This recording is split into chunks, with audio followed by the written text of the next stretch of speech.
کبھی ایسا بھی ہوتا ہے کہ ہم یکایک چونک کے اٹھ جاتے ہیں اور سمجھتے ہیں کہ آنکھیں کھول دی ہیں، لیکن ہوتا یہ ہے کہ ہم خواب کی ایک لہر کو خواب کی دوسری لہر پر پرو دیتے ہیں اور پھر مل ملا کے ایک نیا خواب بن جاتا ہے، اور نیا خواب خوب پک کر خیالی حقیقت کا پیکر بن جاتا ہے، لیکن اصل حقیقت سے کم بھی نہیں ہوتا۔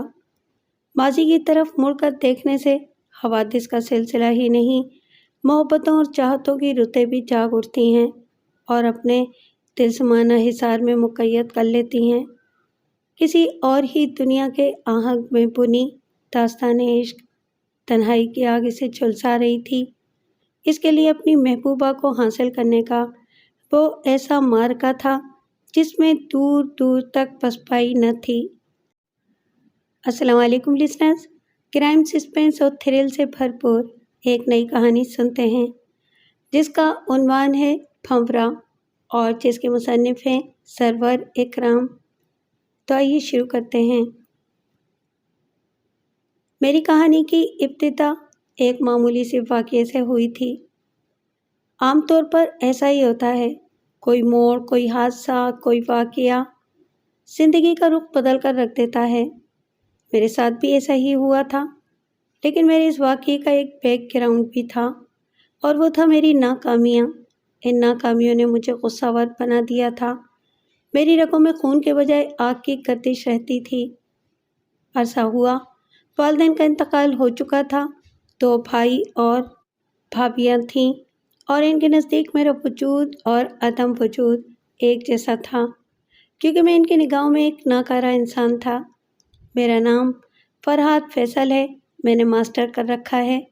بچپن ہی سے مجھے سائنسی علوم میں دلچسپی رہی ہے، یعنی یوگا، مراقبہ، ٹیلی پیتھی اور خاص طور پر مارشل آرٹ۔ میں نے جوڈو، کراٹے، تائی کانڈو وغیرہ سیکھنے میں بہت وقت لگایا ہے۔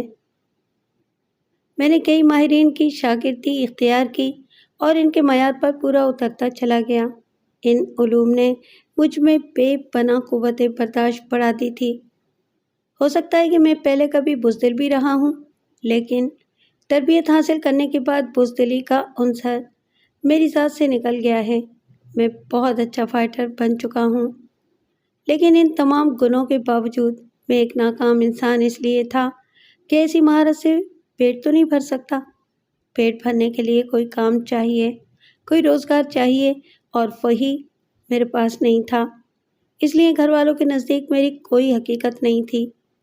میں نے کہاں کہاں کوششیں نہیں کی، لیکن کوئی فائدہ نہیں ہوا۔ نہ جانے کچھ لوگوں کی تقدیر ایسی کیوں ہوتی ہے کہ وہ اپنی 1000 کوششوں کے باوجود کچھ نہیں کر پاتے، اور کچھ ایسے بھی ہوتے ہیں جن کے لیے کامیابیاں دونوں باہیں کھولے ان کے انتظار میں رہتی ہیں۔ میں یہاں ان علوم کے حصول کی تفصیلات بتانا نہیں چاہتا جو میں نے حاصل کیے ہیں، کیونکہ پھر میری یہ حیرت انگیز کہانی کسی اور رخ پر چلی جائے گی۔ میں نے اپنی سخت ترین تربیت کے دوران میں بہت تکلیفیں برداشت کی ہیں۔ گھر والوں کا یہ خیال تھا کہ میں شاید پاگل ہو گیا ہوں، اتنا پڑھ لکھ کر اپنا وقت برباد کر رہا ہوں۔ شاید ان کا کہنا بھی ٹھیک ہی ہوگا، کیونکہ یہاں کامیابی اور ناکامی کا معیار ہی یہی ہے کہ کس کی جیب کتنی بھاری ہے، کس کے پاس بائک ہے، اور کون شاندار گاڑی میں سفر کرتا ہے، یا کون بیچارہ صرف پیدل ہی چلتا رہتا ہے۔ بس یہی معیار ہے، اور مجھے افسوس ہے کہ میں اس معیار پر پورا اترنے میں ناکام رہا ہوں۔ اپنی تمام تر کوششوں کے باوجود میں کچھ نہیں کر پایا۔ ویسے میرے پاس کیا نہیں تھا؟ اچھی صورت، اچھی تعلیم، اچھی صحت اور کئی علوم کی سوجھ بوجھ رکھنے والا۔ اس کے باوجود کچھ بھی نہیں تھا۔ میری محبت بھی اس لیے روٹ گئی تھی کہ میرے پاس محبت کی گاڑی میں لگانے کے لیے پیسوں کے پہیے نہیں تھے، اور وہ گاڑی چل نہیں پائی تھی۔ میں نے جس لڑکی سے محبت کی تھی اس کا نام ارم تھا۔ اس نے میری صورت میں اپنے خوابوں کی تکمیل ہوتے ہوئے دیکھ لی تھی۔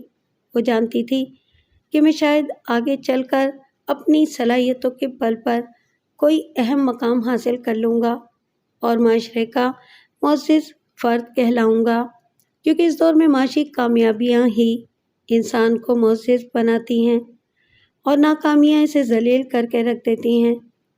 مفلسی سب بہار کھو دیتی ہے، مرد کا اعتبار کھو دیتی ہے۔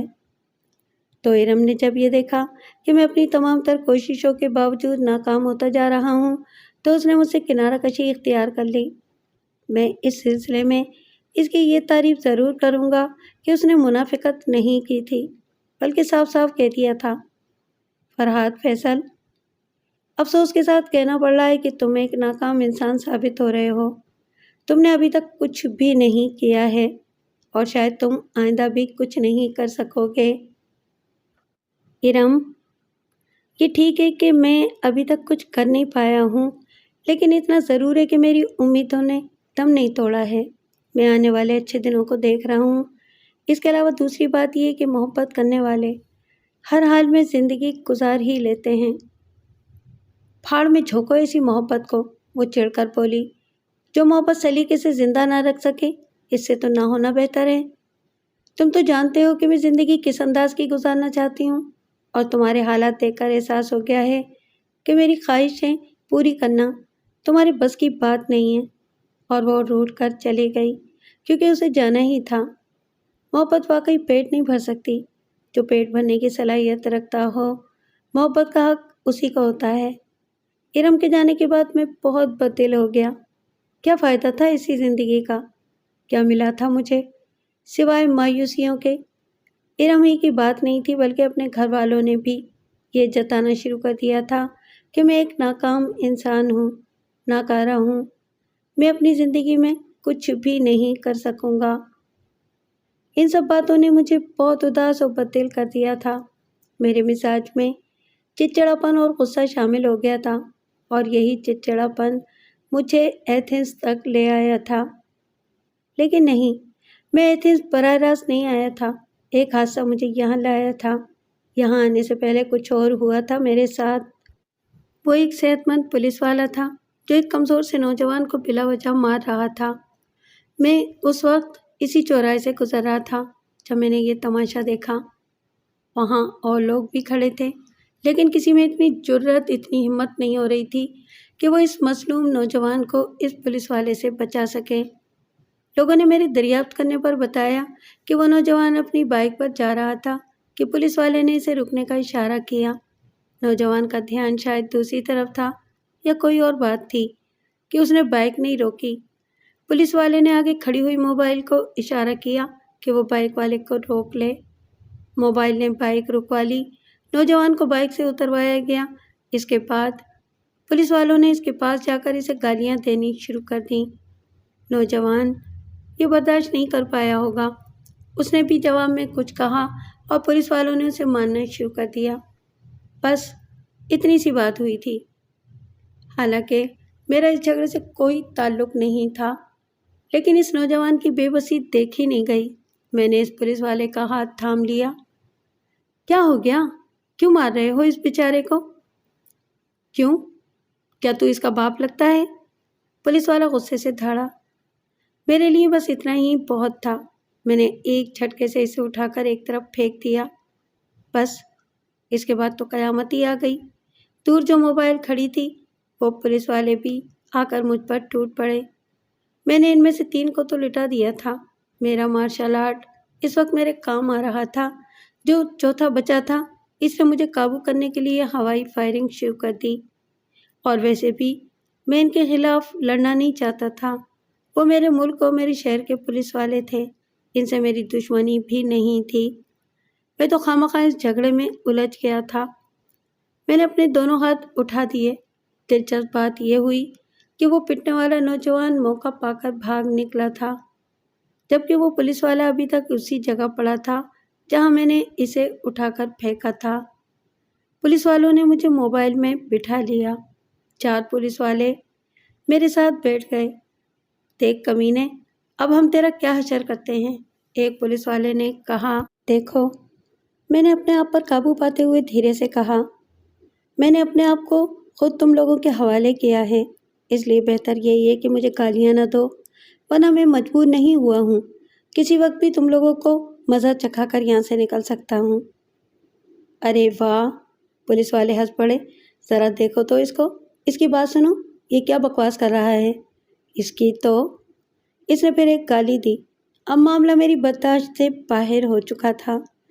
میں نے سب سے پہلے ایک زوردار مکہ سامنے والے کو رسید کیا اور اس کے ساتھ ہی اپنی دونوں کوہنیاں برابر والوں کے سینے میں گھونپ دیں۔ یہ معمولی بات نہیں تھا۔ ایک تربیت یافتہ انسان نے ان پر غصے کی پوری شدت کے ساتھ حملہ کیا تھا۔ وہ اوق کر کے وہیں ٹھہر ہو گئے۔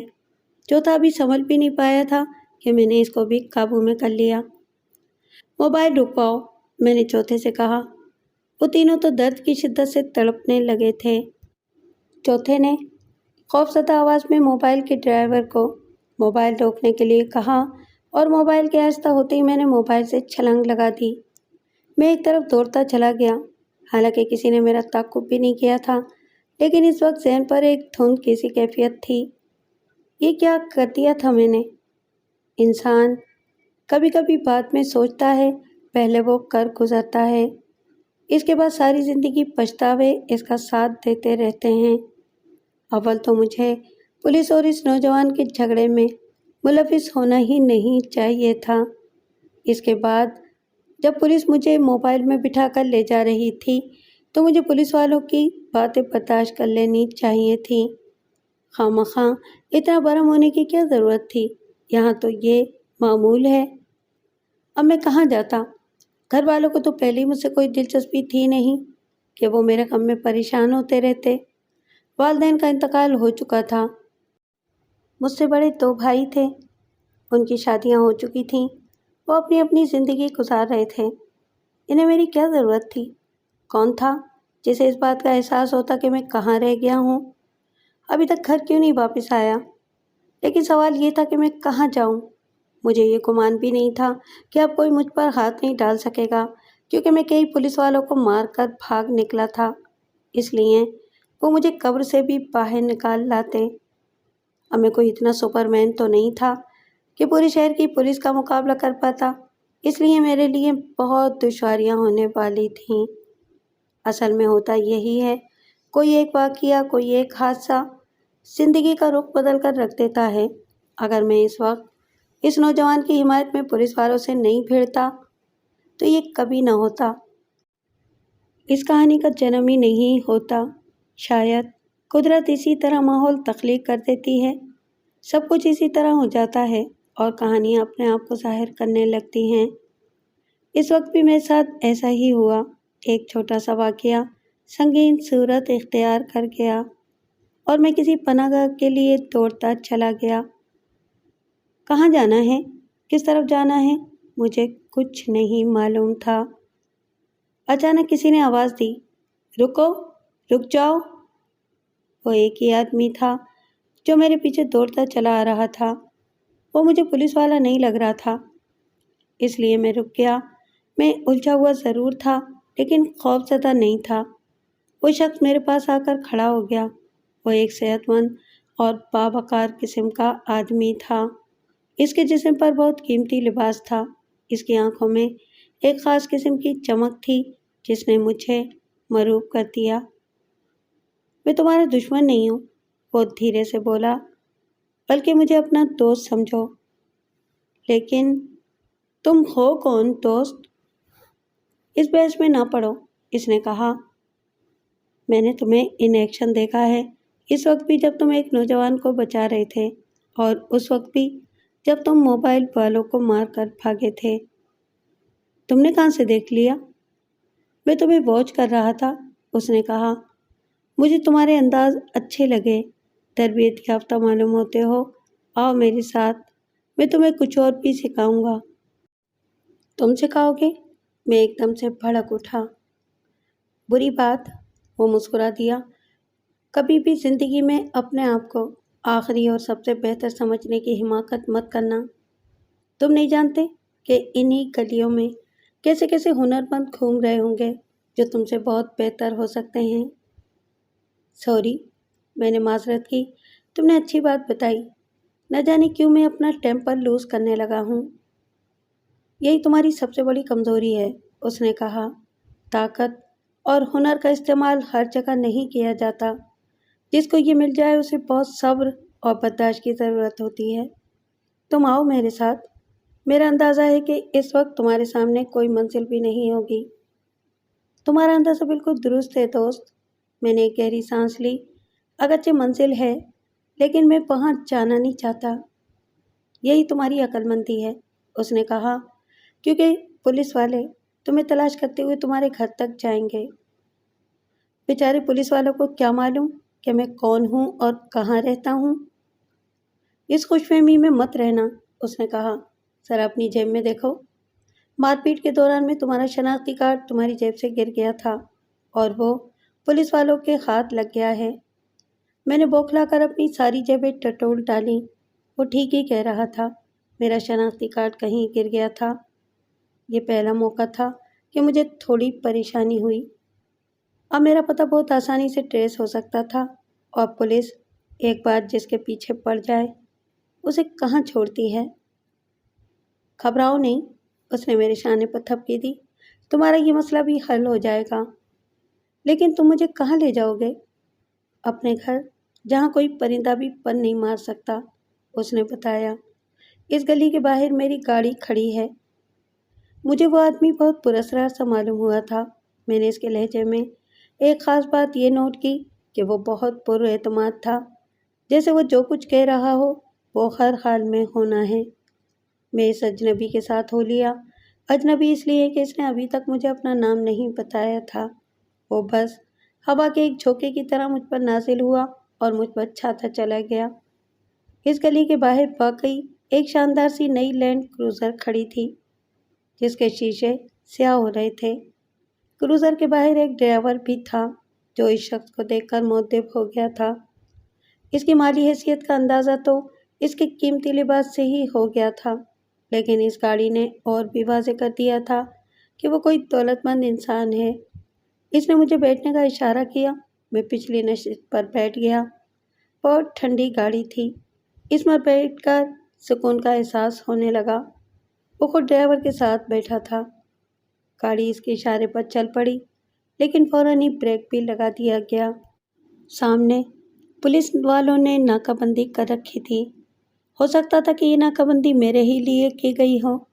3-4 پولیس والے گاڑی کے پاس آ گئے۔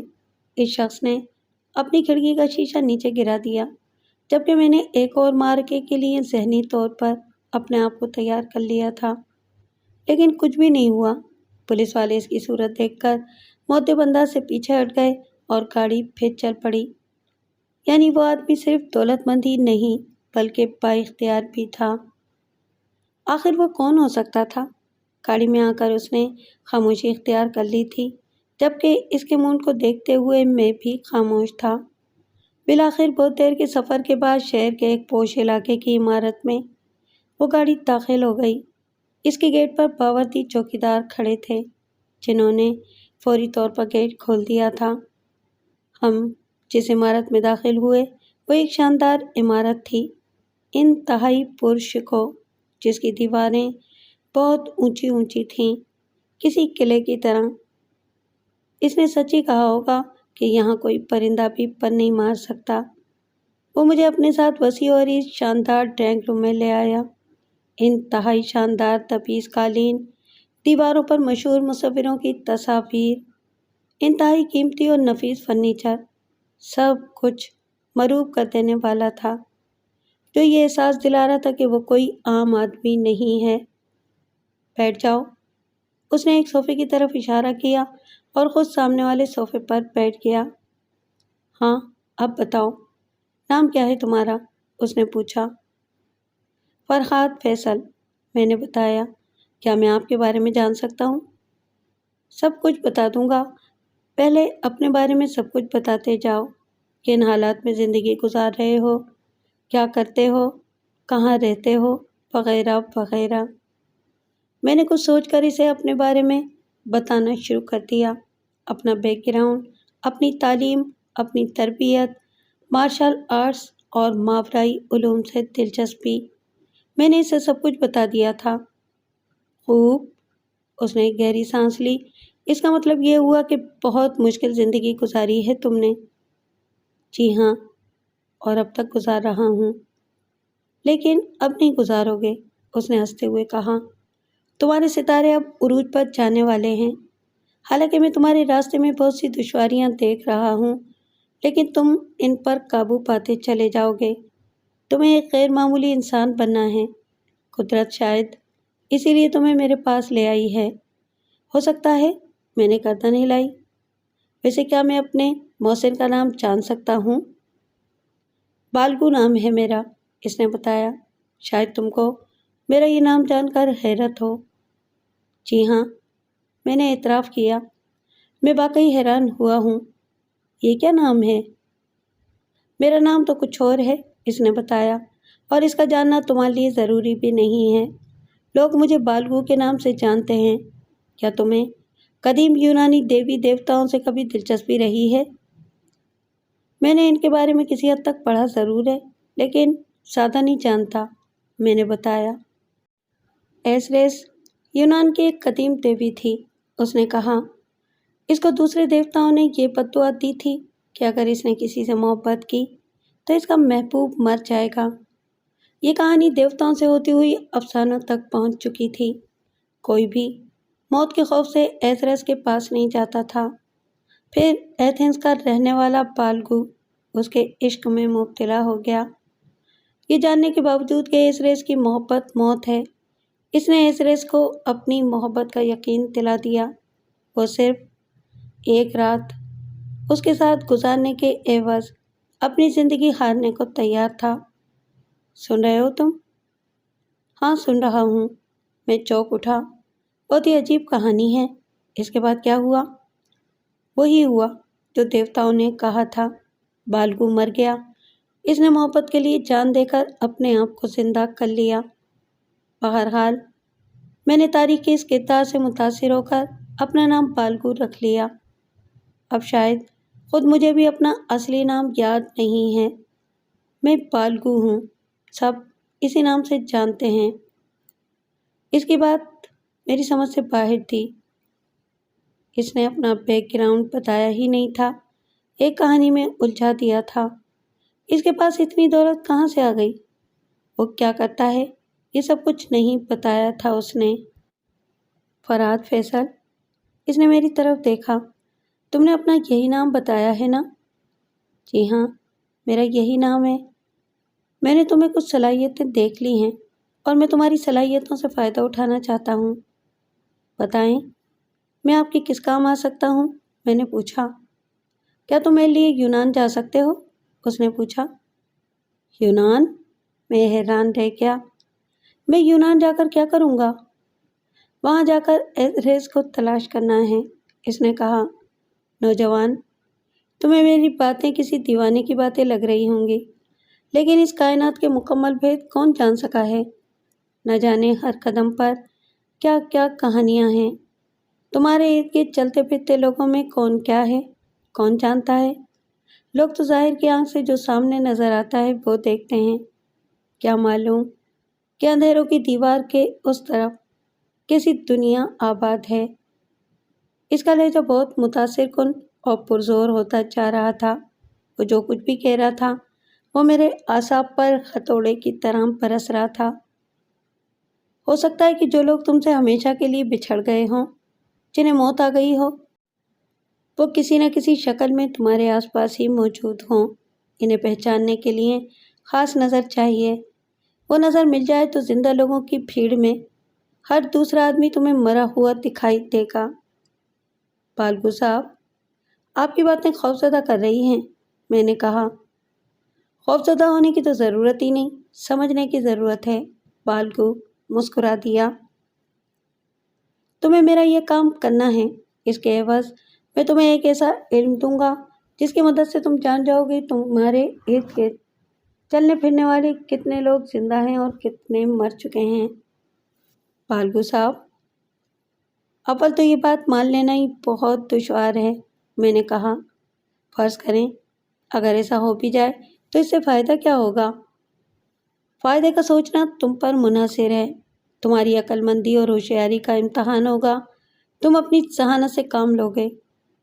تو آپ کا یہ کہنا ہے کہ میں یونان جا کر آپ کی ایسی رس کو تلاش کروں؟ میں نے پوچھا۔ ہاں، کیونکہ مجھ پر کچھ ایسی پابندیاں ہیں کہ میں وہاں نہیں جا سکتا۔ اس نے کہا، کیا میں یہ سمجھوں کہ پچھلے جنم میں آپ بھی بالگو تھے؟ میں نے ایک احمقانہ سا سوال کیا جس پر خود مجھے بھی یقین نہیں تھا۔ ہاں، اس کی مسکراہٹ بہت گہری تھی۔ ہاں، میں ہی بالگو تھا۔ کیسے یقین کیا جائے؟ یہ نظریہ تو شاید ہندوؤں کا ہے، آواگوان کا پورا فلسفہ اس پر منحصر ہے۔ ہو سکتا ہے کہ ایسا ہی ہو، لیکن مجھے ان کے نظریے سے کچھ نہیں لینا دینا۔ حقیقت تو یہ ہے کہ میں بالغ رہ چکا ہوں، اس نے کہا۔ حیرت انگیز طور پر مجھے اپنی گزشتہ جنم کی ہر بات یاد ہے۔ خیر، وہ کہانی تو ختم ہو گئی۔ اب سچائی یہ ہے کہ تم میرے سامنے ہو اور میں تم سے درخواست کر رہا ہوں کہ تم یونان جا کر ایزیریس کو میرے لیے تلاش کرو۔ بالگو صاحب، وہ مجھے مل بھی گئی تو میں اسے کیسے پہچانوں گا؟ اس کی پشت پر ایک ہلال بنا ہوا ہے، اس نے بتایا۔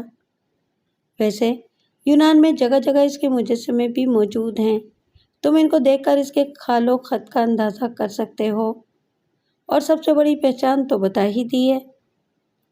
میرا دوسرا سوال یہ ہے کہ آپ خود یونان تو نہیں جا سکتے کیونکہ وہاں آپ پر پابندی ہے، پھر آپ اس سے کیسے ملیں گے؟ اب یہاں سے تمہارا اصل کام شروع ہوگا، اس نے بتایا۔ تم اسے یونان سے نکال کر کسی اور ملک میں لے جاؤ گے، مجھے خبر کرو گے اور میں اپنی کھوئی ہوئی محبت کے پاس پہنچ جاؤں گا۔ چلیں، مان لیا کہ یہ سب ہو گیا، لیکن میں یہاں سے جاؤں گا کیسے؟ میرا پاسپورٹ، ویزا، شناختی کارڈ اور وہاں رہنے کے اخراجات، یہ سب کہاں سے ہوں گے؟ تم اس کی فکر مت کرو، 2 دنوں میں سارا بندوبست ہو جائے گا، اس نے کہا۔ کچھ دیر بعد تمہاری تصویریں اتاری جائیں گی اور 2 دنوں میں سب کچھ بن کر آ جائے گا۔ ہاں، اب تمہارا نام فرحات فیصل نہیں ہوگا، بلکہ تم اب ایک نئی شناخت اور نئے نام کے ساتھ زندگی گزارو گے۔ یہ کیسے ہو سکتا ہے؟ یہ تمہیں کرنا ہوگا کیونکہ پولیس تمہاری تلاش میں ہوگی، اس نے کہا۔ اگر تم خود کو ان کے رحم و کرم پر چھوڑنا چاہتے ہو تو بات دوسری ہے، میں تو صرف اپنی بقا چاہتا ہوں، تو بس میری بات مان لو، اس نے کہا۔ 2 دن تمہیں یہیں قیام کرنا ہوگا، یہاں تمہیں کوئی پریشانی نہیں ہوگی۔ پھر اس نے انٹرکام پر کسی کو کچھ ہدایات دیں اور میری طرف دیکھا۔ ابھی جینیفر آ رہی ہے، وہ تمہیں تمہارا کمرہ دکھا دے گی، تم 2 گھنٹے آرام کرو، 2 گھنٹوں کے بعد فوٹوگرافر آ جائے گا۔ نہ جانے یہ جینیفر کون تھی، لیکن جب وہ کمرے میں آئی تو ایسا لگا جیسے کمرے میں چاند اتر آیا ہو، وہ اتنی ہی خوبصورت تھی۔ اس نے نیلی جینز اور سرخ شرٹ پہن رکھی تھی۔ وہ اپنی دلکش ہونٹوں پر دلکش مسکراہٹ سجائے کمرے میں داخل ہوئی تھی۔ جینی، یہ تمہارے مہمان ہیں، بالگو نے میری طرف اشارہ کیا، ان کا خیال رکھنا۔ یس باس، دونوں نے انگریزی میں بات کی تھی۔ جب جین مجھے اپنے ساتھ لے جانے لگی تو میں نے بالگو سے پوچھا، بالگو صاحب، کم سے کم آپ مجھے یہاں کی شناخت تو بتا دیں، یہاں آپ کو بالگو تو نہیں کہا جاتا ہوگا؟ نہیں، وہ ہنس پڑا، بالگو تو میرے ماتحتوں کے لیے ہے، ویسے مجھے رانا فراز کہتے ہیں، اس نے بتایا۔ رانا فراز؟ میرے ذہن میں ایک جھمکا سا ہوا۔ رانا فراز، وہ مشہور سیاستدان اور سماجی کارکن؟ ہاں، میں وہی رانا فراز ہوں، لیکن تمہارے لیے بالگو ہوں، تو مجھے بالگو ہی کہا کرو۔ رانا فراز کے نام سے مجھے بہت کچھ یاد آنے لگا تھا۔ وہ ایک مشہور انسان تھا، بہت دولت مند، رانا گروپ آف کمپنیز کا مالک۔ بہت سی داستانیں اس نام سے وابستہ تھیں۔ وہ سیاستدان اور صنعت کار ہونے کے علاوہ ایک مشہور کوہ پیما بھی تھا۔ اس نے پاکستان کے لیے کئی خطرناک مہمات سر کی تھیں۔ سرکاری اور غیر سرکاری حلقوں میں اسے عزت اور احترام کی نگاہوں سے دیکھا جاتا تھا۔ اس نے جس لڑکی جینیفر کو میرے ساتھ کیا تھا، وہ ایک پھولی کی طرح نہیں بلکہ پوری چمن کی طرح تھی۔ یورپ میں رنگ تو گورا ہوتا ہے، لیکن نقوش پرکشش نہیں ہوتے، جبکہ اس لڑکی کے نقوش بھی تیکھے اور دلکش تھے۔ وہ میرے آگے آگے چل رہی تھی اور میں دل ہی دل میں اس کی ہر ادا پر قربان ہوا جا رہا تھا۔ وہ مجھے اپنے ساتھ ایک بہت ہی خوبصورت کمرے میں لے آئی۔ میں اس کمرے کی سجاوٹ اور اس کے ساز و سامان کی تفصیل میں نہیں جانا چاہتا، لیکن وہ ایسا ضرور تھا کہ میں ایک لمحے کے لیے گنگ ہو کر رہ گیا۔ تم یہاں آرام کرو، جینیفر کی آواز نے مجھے چونکا دیا۔ یہ کمرہ تمہارے لیے ہے۔ پھر اس نے پوچھا، تم انگریزی تو سمجھ لیتے ہو نا؟ بہت اچھی طرح، میں نے بتایا۔ میں انگریزی کے علاوہ جرمن اور فرینچ بھی جانتا ہوں۔ پھر تو تم کام کے آدمی ہوئے، اس نے کہا۔ میرا تعلق آئرلینڈ سے ہے، اسی لیے تمہاری انگریزی اتنی اچھی ہے۔ آئرلینڈ والے انگریزوں کی انگریزی سے خوش نہیں ہوتے۔ ہاں، وہ ہنس پڑی، اس سلسلے میں تمہاری نالج اچھی ہے۔ تم آرام کرو، وہ سامنے واش روم ہے، یہ وارڈروب ہے، تمہیں تمہارے سائز کے کپڑے مل جائیں گے۔ میں اب چلتی ہوں، کچھ دیر میں فوٹوگرافر آ کر تمہاری تصویر اتارے گا۔ میں نے سوچا کہ میں جینیفر سے کچھ باتیں کروں، اس سے پوچھوں کہ رانا صاحب نے اپنے بالغ ہونے کی جو کہانی سنائی ہے، کیا وہ اس کہانی پر یقین رکھتی ہے؟ کیا واقعی رانا صاحب میں غیر معمولی باتیں ہیں؟ میں اسے یہ سب پوچھنا چاہتا تھا، لیکن شاید اتنی جلدی یہ سب مناسب نہیں تھا۔ ابھی تو یہ دیکھنا تھا کہ رانا کی تھیلی میں کیا ہے۔ اس نے جو حیرت انگیز کہانی سنائی تھی وہ ابھی تک مجھ سے ہضم نہیں ہو پا رہی تھی، لیکن میں مصلحتاً اس لیے خاموش تھا کہ میرے پاس اور کوئی دوسرا راستہ بھی نہیں تھا۔ میں پولیس والوں سے چھیڑ خانی کر کے شاید مصیبت میں پھنس چکا تھا۔ کیا تمہیں کسی چیز کی ضرورت ہے؟ جینیفر کی آواز نے مجھے چونکا دیا۔ وہ اپنے ہونٹوں پر مسکراہٹ اور آنکھوں میں چراغ جلائے میری طرف دیکھ رہی تھی۔ نہیں، میں نے انکار میں اپنی گردن ہلا دی۔ تمہارا شکریہ۔ وہ منہ ہی منہ میں کچھ کہتی ہوئی چلی گئی۔ اس کے جانے کے بعد مجھے احساس ہوا کہ وہ دراصل کیا کہنا چاہتی تھی۔ اتنی خوبصورت اور دلکش لڑکی نے خود کو پیش کرنے کی بات کی تھی، لیکن میں نے اسے جانے کی اجازت دیتی تھی۔ دراصل ایسے معاملات میرے لیے ہمیشہ سے انوکھے اور سنسنی خیز رہے ہیں۔ میرے مزاج میں جو ایک جھجک اور شرم ہے وہ میرے سامنے آ کر کھڑی ہو جاتی ہے اور میں نگاہیں چرا کر دوسری طرف دیکھنے لگتا ہوں۔ میں نے جس لڑکی سے محبت کی تھی اس کے ساتھ بھی کبھی کبھی ایسا ہی ہوا کرتا۔ وہ میری حماقت پر ہنس کر رہ جاتی۔ بہرحال جینی کے جانے کے بعد میں بستر پر لیٹ گیا۔ میں بہت دیر تک سویا رہا تھا۔ وہ فوم اور آرام دہ بستر تھا ہی ایسا کہ اس پر لیٹتے ہی نیند آ گئی۔ سو کر اٹھا تو رات ہو چکی تھی۔ میں ملحقہ غسل خانے میں داخل ہو گیا۔ وہ غسل خانہ بھی اس مکان کے شایان شان ہی تھا۔ میں یہ اعتراف کرتا ہوں کہ میں نے اتنا پرتکلف غسل خانہ شاید ہی دیکھا ہو۔ میں بہت دیر تک نہاتا رہا۔ وارڈروب دیکھا تو میرے سائز کے ان گنت سوٹ تھے۔ میں نے ایک کا انتخاب کیا اور اس وقت دروازے پر دستک ہونے لگی۔ دروازہ کھولا تو جینی موجود تھی۔ اس نے گہری نگاہوں سے میری طرف دیکھا۔ باس نے تمہیں یاد کیا ہے؟ ظاہر ہے کہ وہ باس، بالگو یا رانا کے سوا اور کون ہو سکتا تھا۔ میں اس کے ساتھ ڈرائنگ روم کی طرف چل پڑا۔ ڈرائنگ روم میں بالگو کے ساتھ ایک اور آدمی بھی موجود تھا جس کے ہاتھ میں ایک عدد کیمرہ تھا۔ یہ تمہاری تصویریں اتاریں گے، بالگو نے کہا۔ میں ایک صوفے پر بیٹھ گیا۔ یہ مرحلہ 5 منٹ کا تھا۔ فوٹوگرافر کے جانے کے بعد بالگو نے کہا، اب تمہارا نیا شناختی کارڈ تمہارے نئے نام سے بنے گا۔ اب تمہاری نئی شناخت ہوگی۔ تم فرات فیصل نہیں ہو بلکہ شاہد حیات ہو۔ کیسا نام ہے؟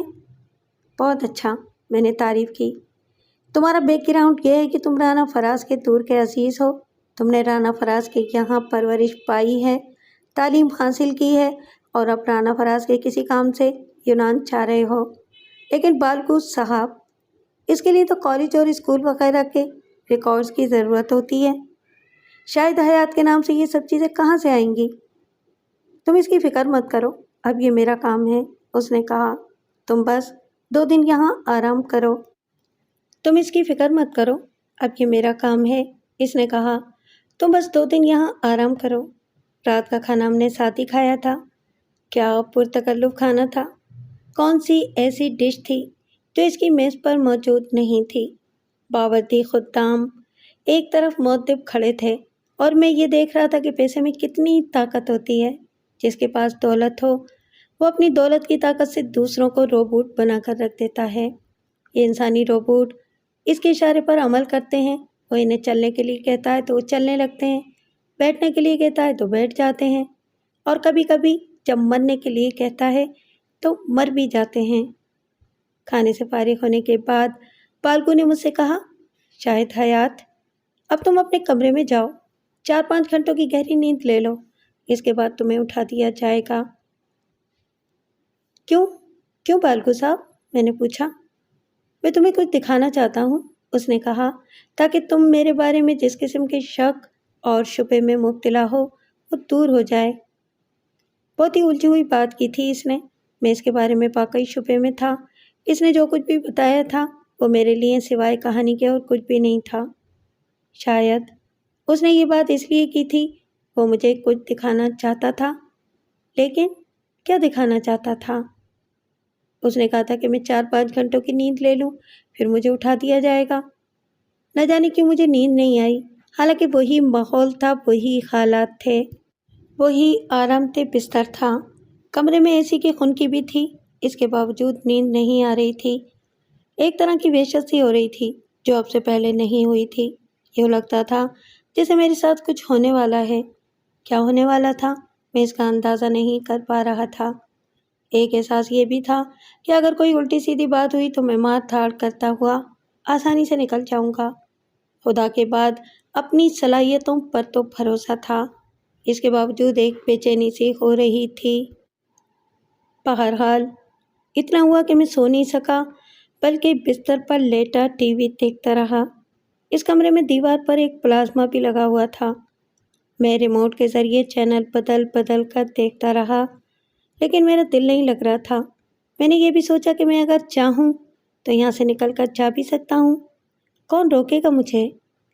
اس کے ساتھ ہی یہ خیال بھی تھا کہ یہ تو دھوکہ دینے والی بات ہوگی، اور میں کوئی بچہ تو ہوں نہیں کہ بالگو یا رانا مجھ پر قابو پا لے گا۔ میں اپنا دفاع کر سکتا ہوں، اور یہ بات بالگو بھی جانتا ہے۔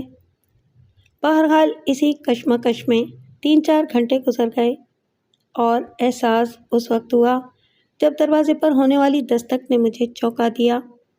جینیفر دروازے پر کھڑی تھی۔ اس نے اوپر سے نیچے تک میری طرف دیکھا۔ کیا بات ہے، تم سوئے نہیں؟ نہیں، نیند نہیں آ رہی تھی، میں نے جواب دیا۔ چلو تمہیں بلایا گیا ہے، اس نے کہا۔ اس بار پھر وہی احساس کہ شاید کوئی گڑبڑ ہونے والی ہے۔ پورا جسم بوجھل سا ہونے لگا، اور پیروں میں جیسے پسنی پتھر باندھ دیے گئے ہوں۔ ایک ایک قدم بھاری ہو رہا تھا، لیکن میں مڑ کر جا بھی نہیں سکتا تھا۔ قدرت کی طرف سے اس قسم کے تماشے جو رچائے جاتے ہیں، ان تماشوں کا منطقی انجام بھی ہوا کرتا ہے۔ اس وقت تو انجام بہت دور کی بات تھی، میں نے تو ابھی سفر بھی شروع نہیں کیا تھا۔ جینیفر کئی راستوں اور کمروں سے گزارتی ہوئی مجھے ایک دروازے پر لے آئی۔ اب تم دستک دے کر اندر چلے جاؤ، جینیفر نے کہا، 2 گھنٹے بعد تم سے ملاقات ہوگی۔ وہ مڑ کر چلی گئی۔ میں کچھ دیر تک اس کے دلکش سراپے کو دیکھتا رہا، پھر دروازے پر دستک دے دی۔ اندر سے بالگو ہی کی آواز آئی، آ جاؤ اندر۔ میں دروازہ کھول کر اندر داخل ہو گیا۔ مجھے یہ دیکھ کر حیرانی ہوئی کہ وہ کمرہ اندھیرے میں ڈوبا ہوا تھا، کہیں بھی کوئی روشنی نہیں تھی۔ میں نے ایسے مکمل اندھیرے کا کبھی تجربہ نہیں کیا ہوگا۔ پیچھے مڑ کر دروازہ بند کر دو، بالگو کی آواز آئی۔ نہ جانے وہ اندھیرے میں کہاں چھپا ہوا تھا اور کس طرح مجھے دیکھ رہا تھا۔ میں نے اس کے کہنے پر دروازہ بند کر دیا۔ شاید اس کمرے میں کوئی اسکرین یا پروجیکٹر وغیرہ ہوگا جس پر وہ مجھے کچھ دکھانا چاہ رہا ہوگا، لیکن ایسی تو کوئی چیز دکھائی نہیں دے رہی تھی۔ پھر اچانک سامنے والی ایک دیوار کے ساتھ مجھے 2 چراغ جلتے ہوئے دکھائی دے گئے۔ 2 چراغ نہیں، وہ چراغ تو نہیں تھے، آنکھیں تھیں، 2 عدد روشن آنکھیں۔ میں نے اپنی زندگی میں ایسی روشن آنکھیں کبھی نہیں دیکھی تھی۔ ایسی چمکتی ہوئی آنکھیں تو جنگلی جانوروں وغیرہ کی ہوتی ہیں، جو دور سے بھی دکھائی دے جاتی ہیں۔ گھبراؤ نہیں، ان روشن آنکھوں کے درمیان سے آواز آئی، اور پتہ چل گیا کہ وہ آنکھیں بالگو ہی کی ہیں۔ بالگو صاحب، اس کمرے میں اتنا اندھیرا کیوں کر رکھا ہے؟ میں نے کہا۔ اگر کہیں تو میں بلب جلا دوں؟ نہیں، اس کمرے میں کوئی بلب نہیں ہے، بالگو کی آواز آئی۔ تم آگے آؤ۔ یہ کیا ہو رہا ہے بالگو صاحب؟ میں اب کچھ پریشان ہونے لگا تھا۔ کیا چاہتے ہیں آپ؟ تم آگے آؤ، اس بار اس نے تحقیرانہ انداز میں کہا۔ تمہیں کوئی نقصان نہیں ہوگا۔ مجھے کیا نقصان ہو سکتا تھا؟ وہ میرا کیا بگاڑ لیتا؟ دیکھنا تو چاہیے کہ وہ چاہتا کیا تھا۔ میں دھیرے دھیرے ان روشن آنکھوں کی طرف بڑھنے لگا۔ اچانک ان آنکھوں کی روشنی غائب ہو گئی۔ یا تو اس نے اپنی آنکھیں بند کر لی تھیں یا کوئی اور بات ہو گئی تھی۔ ان آنکھوں کی روشنی غائب ہوتے ہی اس کمرے کا اندھیرا بہت تیز ہو گیا۔ کہاں ہیں بالگو صاحب؟ میں نے اسے پکارا۔ اسی وقت میرے کانوں کے پاس ایسی بھن بھن ہونے لگی جیسے کوئی اڑنے والا کیڑا بھن بھناتا ہوا ادھر سے ادھر پرواز کر رہا ہو، اور پہلی بار مجھے خوف کا احساس ہوا۔ کوئی غلیظ سی چیز میرے چہرے سے ٹکرا کر واپس چلی گئی۔ میں اسے غلیظ اس لیے کہہ رہا ہوں کہ وہ لج لجی سی چیز تھی جس کے چہرے سے ٹکراتے ہی ایک بدبو کا احساس بھی ہوا تھا۔ بدبو کا بھبکا، اس کے ساتھ ہی بہت ہی مکروسی کچ کچ کچر کچر کی آوازیں بھی آنے لگیں۔ میں تو کبھی خوف وغیرہ جیسے جذبوں سے آشنا نہیں تھا، لیکن اس وقت بے حد خوف محسوس ہو رہا تھا۔ میرے رونگٹے کھڑے ہو گئے۔ بالگو صاحب، کہاں ہیں آپ؟ میں گلا پھاڑ کر چلایا۔ اسی وقت دو آنکھیں روشن ہو گئیں۔ یہ آنکھیں روشن تو تھیں، لیکن ان کا سائز بہت چھوٹا تھا۔ پہلے وہ دو روشن آنکھیں بہت بڑی تھیں، لیکن اب بہت چھوٹی ہو گئی تھیں اور اس کمرے میں پرواز کرتی پھر رہی تھیں جیسے کمرے میں کوئی جگنو اڑتا پھر رہا ہو۔ پھر وہی غلیظ سی چیز میری گردن سے آ کر چپک گئی۔ یہ حملہ اس نے میری پشت سے کیا تھا۔ ایسا محسوس ہوا جیسے میری گردن میں کسی نے یا تو کوئی انجیکشن اتار دیا ہو یا کسی نے اپنے تیز نوکیلے دانتوں سے میری گردن پکڑ لی ہو۔ میں نے بوکھلا کر اس چیز کو اپنی گردن سے الگ کرنا چاہا، لیکن ایسا ممکن نہ ہو سکا۔ وہ بری طرح چمٹی ہوئی تھی اور اس کے ساتھ ہی میرا سر چکرانے لگا تھا۔ کمزوری کے ایک شدید احساس نے مجھے نڈھال کرنا شروع کر دیا۔ میں نے اپنی پوری طاقت سے کام لیتے ہوئے اس چیز کو اپنی گردن سے الگ کر کے پوری قوت سے فرش پر دے مارا۔ مجھے تو ایسا ہی لگا جیسے کوئی وزنی بدن فرش پر تھپ سے جا گرا ہو۔ اس وقت ایک جنونی کیفیت طاری ہو گئی تھی۔ میں نے ایک پاگل پن کی کیفیت میں اس کیڑے کو یا وہ جو کچھ بھی تھا کچلنا شروع کر دیا۔ کچر کچر کی آوازیں آ رہی تھیں جیسے کوئی پیروں تلے چرمرا رہا ہو، اور اس کے ساتھ ہی مجھ پر بھی ایک انجانی سی نقاہت طاری ہوتی جا رہی تھی۔ شاید میں بے ہوش ہونے والا تھا۔ میں ایک جنونی حالت میں یہ عمل کرتا رہا تھا، لیکن نقاہت شدید تر ہوتی جا رہی تھی۔ میں خود کو لاکھ کوششوں کے باوجود سنبھال نہیں سکا۔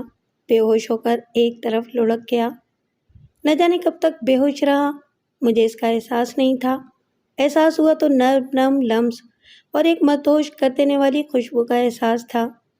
کوئی میرے وجود پر محیط ہوتا جا رہا تھا، دھیرے دھیرے، جیسے کسی نے مجھے گلاب کی بے شمار پتیوں کے ڈھیر پر لٹا دیا ہو۔ ایک بے پناہ مدہوشی، سنسنی خیز لذت، ایک ایسی سرشاری کے الفاظ میں جس کا احاطہ کرنا ناممکن ہے۔ نہ جانے کیوں میں اس دھارے میں بہتا چلا جا رہا تھا۔ میں نے اپنے آپ کو مضبوط کرنے کے لیے اپنے قدموں کو جمانے کی بھی کوشش کی، لیکن وہ سیلاب اتنا شدید تھا کہ میں بہتا ہی چلا گیا، اور جب ہوش آیا تو جینیفر کمرے سے جا چکی تھی۔ ایک سنسناہٹ بھری غنودگی حاوی تھی مجھ پر۔ کچھ سوچنے سمجھنے کی نہ تو صلاحیت رہی اور نہ ہی دل چاہ رہا تھا کہ میں اس پر غور کروں کہ یہ سب کیا ہوا، کیوں ہوا۔ میں بے سود پڑا رہا۔ بہت دیر کے بعد ہوش و حواس بحال ہونا شروع ہوئے تھے۔ بہت کم وقتوں میں دو ایسے تجربات ہو چکے تھے کہ میں متحیر ہو کر رہ گیا تھا۔ پہلا تجربہ اس اندھیرے کمرے میں دو روشن آنکھوں کے ساتھ ہوا تھا۔ کس کی تھیں وہ روشن آنکھیں؟ کیا وہ بالگو ہی تھا؟ کیا بالگو واقعی اس دنیا کا انسان نہیں تھا؟ میں نے جو کچھ دیکھا اور محسوس کیا، اسے تو یہی ظاہر ہوا تھا کہ وہ انسان نہیں، کچھ اور ہے۔ لیکن یہ کیسے ہو سکتا تھا؟ اس کے بعد مجھے اپنی نقاہت یاد آنے لگی۔ وہ عجیب سی چیز میری گردن سے آ کر چپک گئی تھی۔ وہ کوئی غلیظ سا وجود تھا۔ جب میں نے اسے کچلا تو کچر کچر کی آوازیں آ رہی تھیں، مکروہ قسم کی آوازیں۔ اس کے بعد جینیفر کا میرے پاس آنا اور جذبات کی شدید ترین سیلاب میں میرا پہچانا۔ شاید مجھے اپنے آپ پر اختیار نہیں رہا تھا۔ بالگو نے جو چاہا تھا وہ میں کر گزرا تھا، لیکن کیا چاہا تھا اس نے؟ اس نے اپنا وہ عجیب روپ مجھے کیوں دکھایا؟ مجھے پھر اپنے خیالات پر ہنسی آنے لگی۔ یہ سب کچھ ہو سکتا ہے؟ بالگو تو اسی دنیا کا انسان ہے۔ رانا ایک مشہور اور مستند نام، ہزاروں لوگ جانتے ہیں اس کو۔ وہ غیر انسانی مخلوق کیسے ہو سکتا تھا؟ وہ تو گوشت پوست کا ایک حقیقی وجود تھا۔ تو پھر اس کمرے میں کیا تھا؟ میں نے کس کو دیکھا تھا؟ میں نے اس کی آواز بھی پہچان لی تھی۔ وہ آواز اسی کی تھی جو مجھے روشن آنکھوں کی طرف آنے کے لیے کہہ رہی تھی۔ میرے خدا، میں کس شیطانی چکر میں پھنس گیا ہوں؟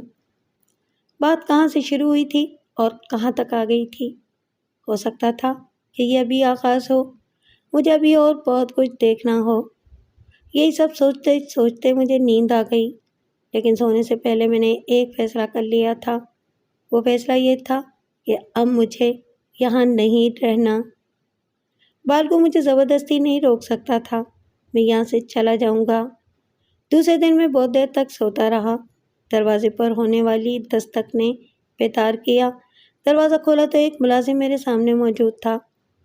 صاحب، آپ کو ناشتے پر یاد کر رہے ہیں، اس نے بتایا۔ ٹھیک ہے، تم چلو، میں نہا کر آتا ہوں۔ کچھ دیر بعد میں نہا کر اور کپڑے بدل کر بالگو کے سامنے پہنچا تو اس وقت میرا ارادہ اور مستحکم ہو چکا تھا۔ مجھے یہاں سے جانا تھا۔ ناشتے کی میز پر بالگو اکیلا تھا اور اس کے ہاتھ پر پٹیاں بندھی ہوئی تھیں۔ وہ ہاتھ پٹی کا سہارا دے کر اس کی گردن سے لٹکا دیا گیا تھا۔ میرے تصور میں کچر کچر کی آوازیں گونجنے لگیں۔ کیا وہ آوازیں بالگو کی ہڈی کچلے جانے کی تھی؟ لیکن یہ کیسے ممکن تھا؟ تو پھر یہ راتوں رات زخمی کیوں کر ہو گیا؟ بالگو کے ہونٹوں پر ایک سنسنی خیز طنزیہ سی مسکراہٹ تھی۔ آؤ شاہد، آؤ، اس نے مخاطب کیا۔ بہت دیر تک سوتے رہے؟ پہلے تو سمجھ میں نہیں آیا، پھر یاد آیا کہ اس نے میرا نام شاہد رکھا تھا، شاہد حیات۔ جی ہاں بالگو صاحب، میز کے سامنے والی کرسی پر بیٹھتے ہوئے بولا۔ رات کچھ عجیب گزری ہے۔ کچھ ایسے تجربات ہوئے ہیں جو پہلے کبھی نہیں ہوئے تھے۔ بھول جاؤ، رات گئی بات گئی، اس نے کہا۔ بس اپنے آپ کو ہر لمحہ اسی قسم کے تجربات کے لیے تیار رکھو، کیونکہ زندگی اسی کا نام ہے۔ بالگو صاحب، میں آپ سے یہ پوچھنا چاہتا ہوں کہ کیا آپ کے ہاتھ کو کیا ہوا ہے؟ کیا تم نہیں جانتے؟ اس نے سنسنی خیز نگاہوں سے میری طرف دیکھا، پھر بات بدل کر بولا۔ کل رات سیڑھیاں اترتے ہوئے گر گیا تھا۔ اوہ، میں نے ایک گہری سانس لی۔ بالگو صاحب، اب یہ بتائیں، کیا میں اس گھر میں قید ہوں؟ یہ کس نے کہہ دیا؟ مجھے ایسا احساس ہو رہا ہے۔ غلط احساس ہے۔ تم اپنی مرضی کے مالک ہو، آزاد ہو، جہاں چاہے جا سکتے ہو۔ کیا میں اپنے گھر واپس جا سکتا ہوں؟ اپنے گھر؟ اس نے برا سا منہ بنایا۔ کیا کرو گے وہاں جا کر؟ تم کو تو معلوم ہے کہ وہاں کتنی دشواریاں تمہارے انتظار میں ہوں گی۔ پولیس تمہیں تلاش کر رہی ہوگی۔ اس کے علاوہ اور بھی بہت کچھ ہو سکتا ہے۔ بالگو صاحب، آپ نے مجھ پر بہت احسانات کیے ہیں، میں نے کہا۔ سب سے بڑی بات یہ کہ آپ نے مجھے پناہ دی ہے۔ اس کے باوجود میں اپنے گھر، اپنے ماحول میں واپس جانا چاہتا ہوں۔ جہاں تک پولیس کا سوال ہے تو وہ دیکھا جائے گا۔ ہو سکتا ہے کہ ایسی کوئی بات ہی نہ ہو، پولیس کو میرے بارے میں پتہ ہی نہ ہو کہ میں کون ہوں اور کہاں رہتا ہوں۔ اب تم بچوں جیسی باتیں کر رہے ہو، بالگو نے کہا۔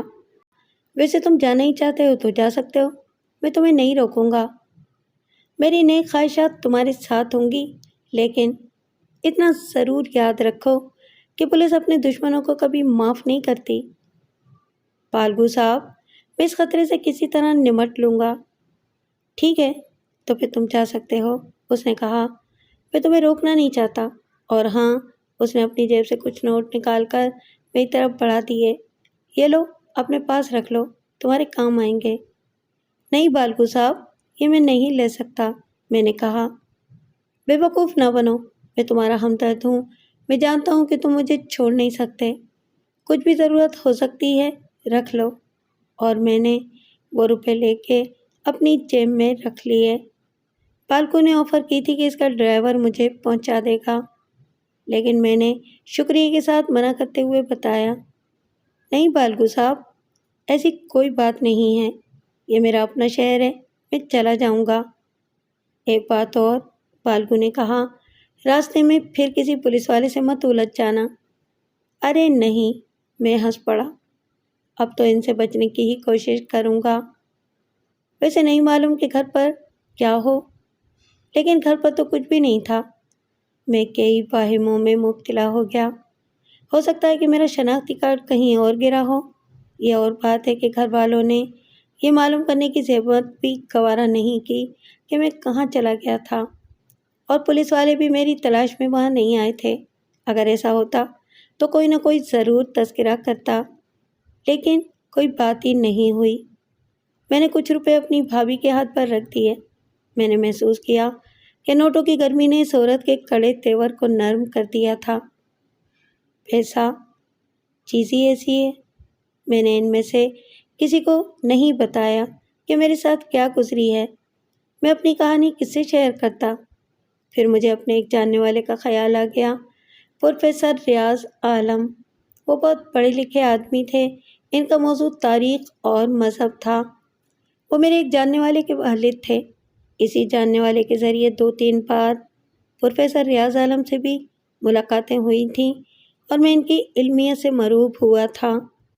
میں ان سے بالکو کے بارے میں پوچھنا چاہتا تھا۔ ہو سکتا تھا کہ وہ اس موضوع پر روشنی ڈال سکتے۔ شام کے وقت میں پروفیسر صاحب سے ملنے ان کے گھر چلا گیا۔ خوش قسمتی سے پروفیسر صاحب گھر پر ہی موجود تھے۔ بہت خندہ پیشانی سے ملے، اپنی لائبریری میں لے جا کر بٹھا دیا۔ ہاں میاں، خیریت تو ہے؟ بہت دنوں کے بعد آنا ہوا ہے تمہارا۔ سر، ایک الجھن مجھے آپ کے پاس کھینچ لائی ہے، میں نے بتایا، اور شاید سوائے آپ کے اور کوئی اس کو حل بھی نہ کر سکے۔ بتاؤ، کیسی الجھن ہے؟ انہوں نے پوچھا۔ یہ دیوی ایزیرس کون تھی؟ میں نے سوال کیا۔ ایزیرس؟ وہ چونک پڑے، بہت دیر تک الجھی ہوئی نگاہوں سے میری طرف دیکھتے رہے۔ میاں، یہ دیوی ایزیرس تمہارے ذہن میں کہاں سے آ گئی؟ پہلے آپ مجھے اس کے بارے میں کچھ بتائیں، میں نے کہا، پھر آپ کو بتاؤں گا کہ میں اس کے بارے میں کیوں پوچھ رہا ہوں۔ یہ قدیم یونان کی ایک حسین و جمیل دیوی تھی، پروفیسر صاحب نے بتانا شروع کیا۔ یونان کے علاوہ مصر میں بھی اس کے عقیدت مند موجود تھے۔ اس کو جنس کی دیوی بھی کہا جاتا ہے۔ اس سے وابستہ کہانیوں میں ایسی درجنوں دیوتاؤں اور انسانوں کا ذکر ملتا ہے جو اس کے عشق میں مبتلا رہے ہیں۔ اب یہ بتائیں کہ ان میں سے بالکو کا بھی نام تاریخ میں ہے؟ میں نے پوچھا۔ بالکو؟ پروفیسر صاحب پھر چونک پڑے۔ میرے خدا، تمہیں یہ سب نام کہاں سے معلوم ہوئے؟ تم نے کہاں سے پڑھ لیا ہے؟ آپ مجھے بتاتے جائیں سر، پھر میں آپ کو بھی بتا دوں گا۔ ایزیرس کے ساتھ دیوتاؤں کی بد دعا تھی کہ جس کسی نے بھی اس سے محبت کی وہ ہمیشہ کے لیے فنا ہو جائے گا۔ اس کے ساتھ صرف ایک رات ہی گزارنے کی سزا موت تھی۔ دیوتاؤں کو یہ راز معلوم تھا، اسی لیے کوئی بھی ایزیرس کے قریب نہیں ہوا، لیکن ایتھنز کے ایک نوجوان نے اس کے وصل کے لیے موت کو گوارا کر لیا۔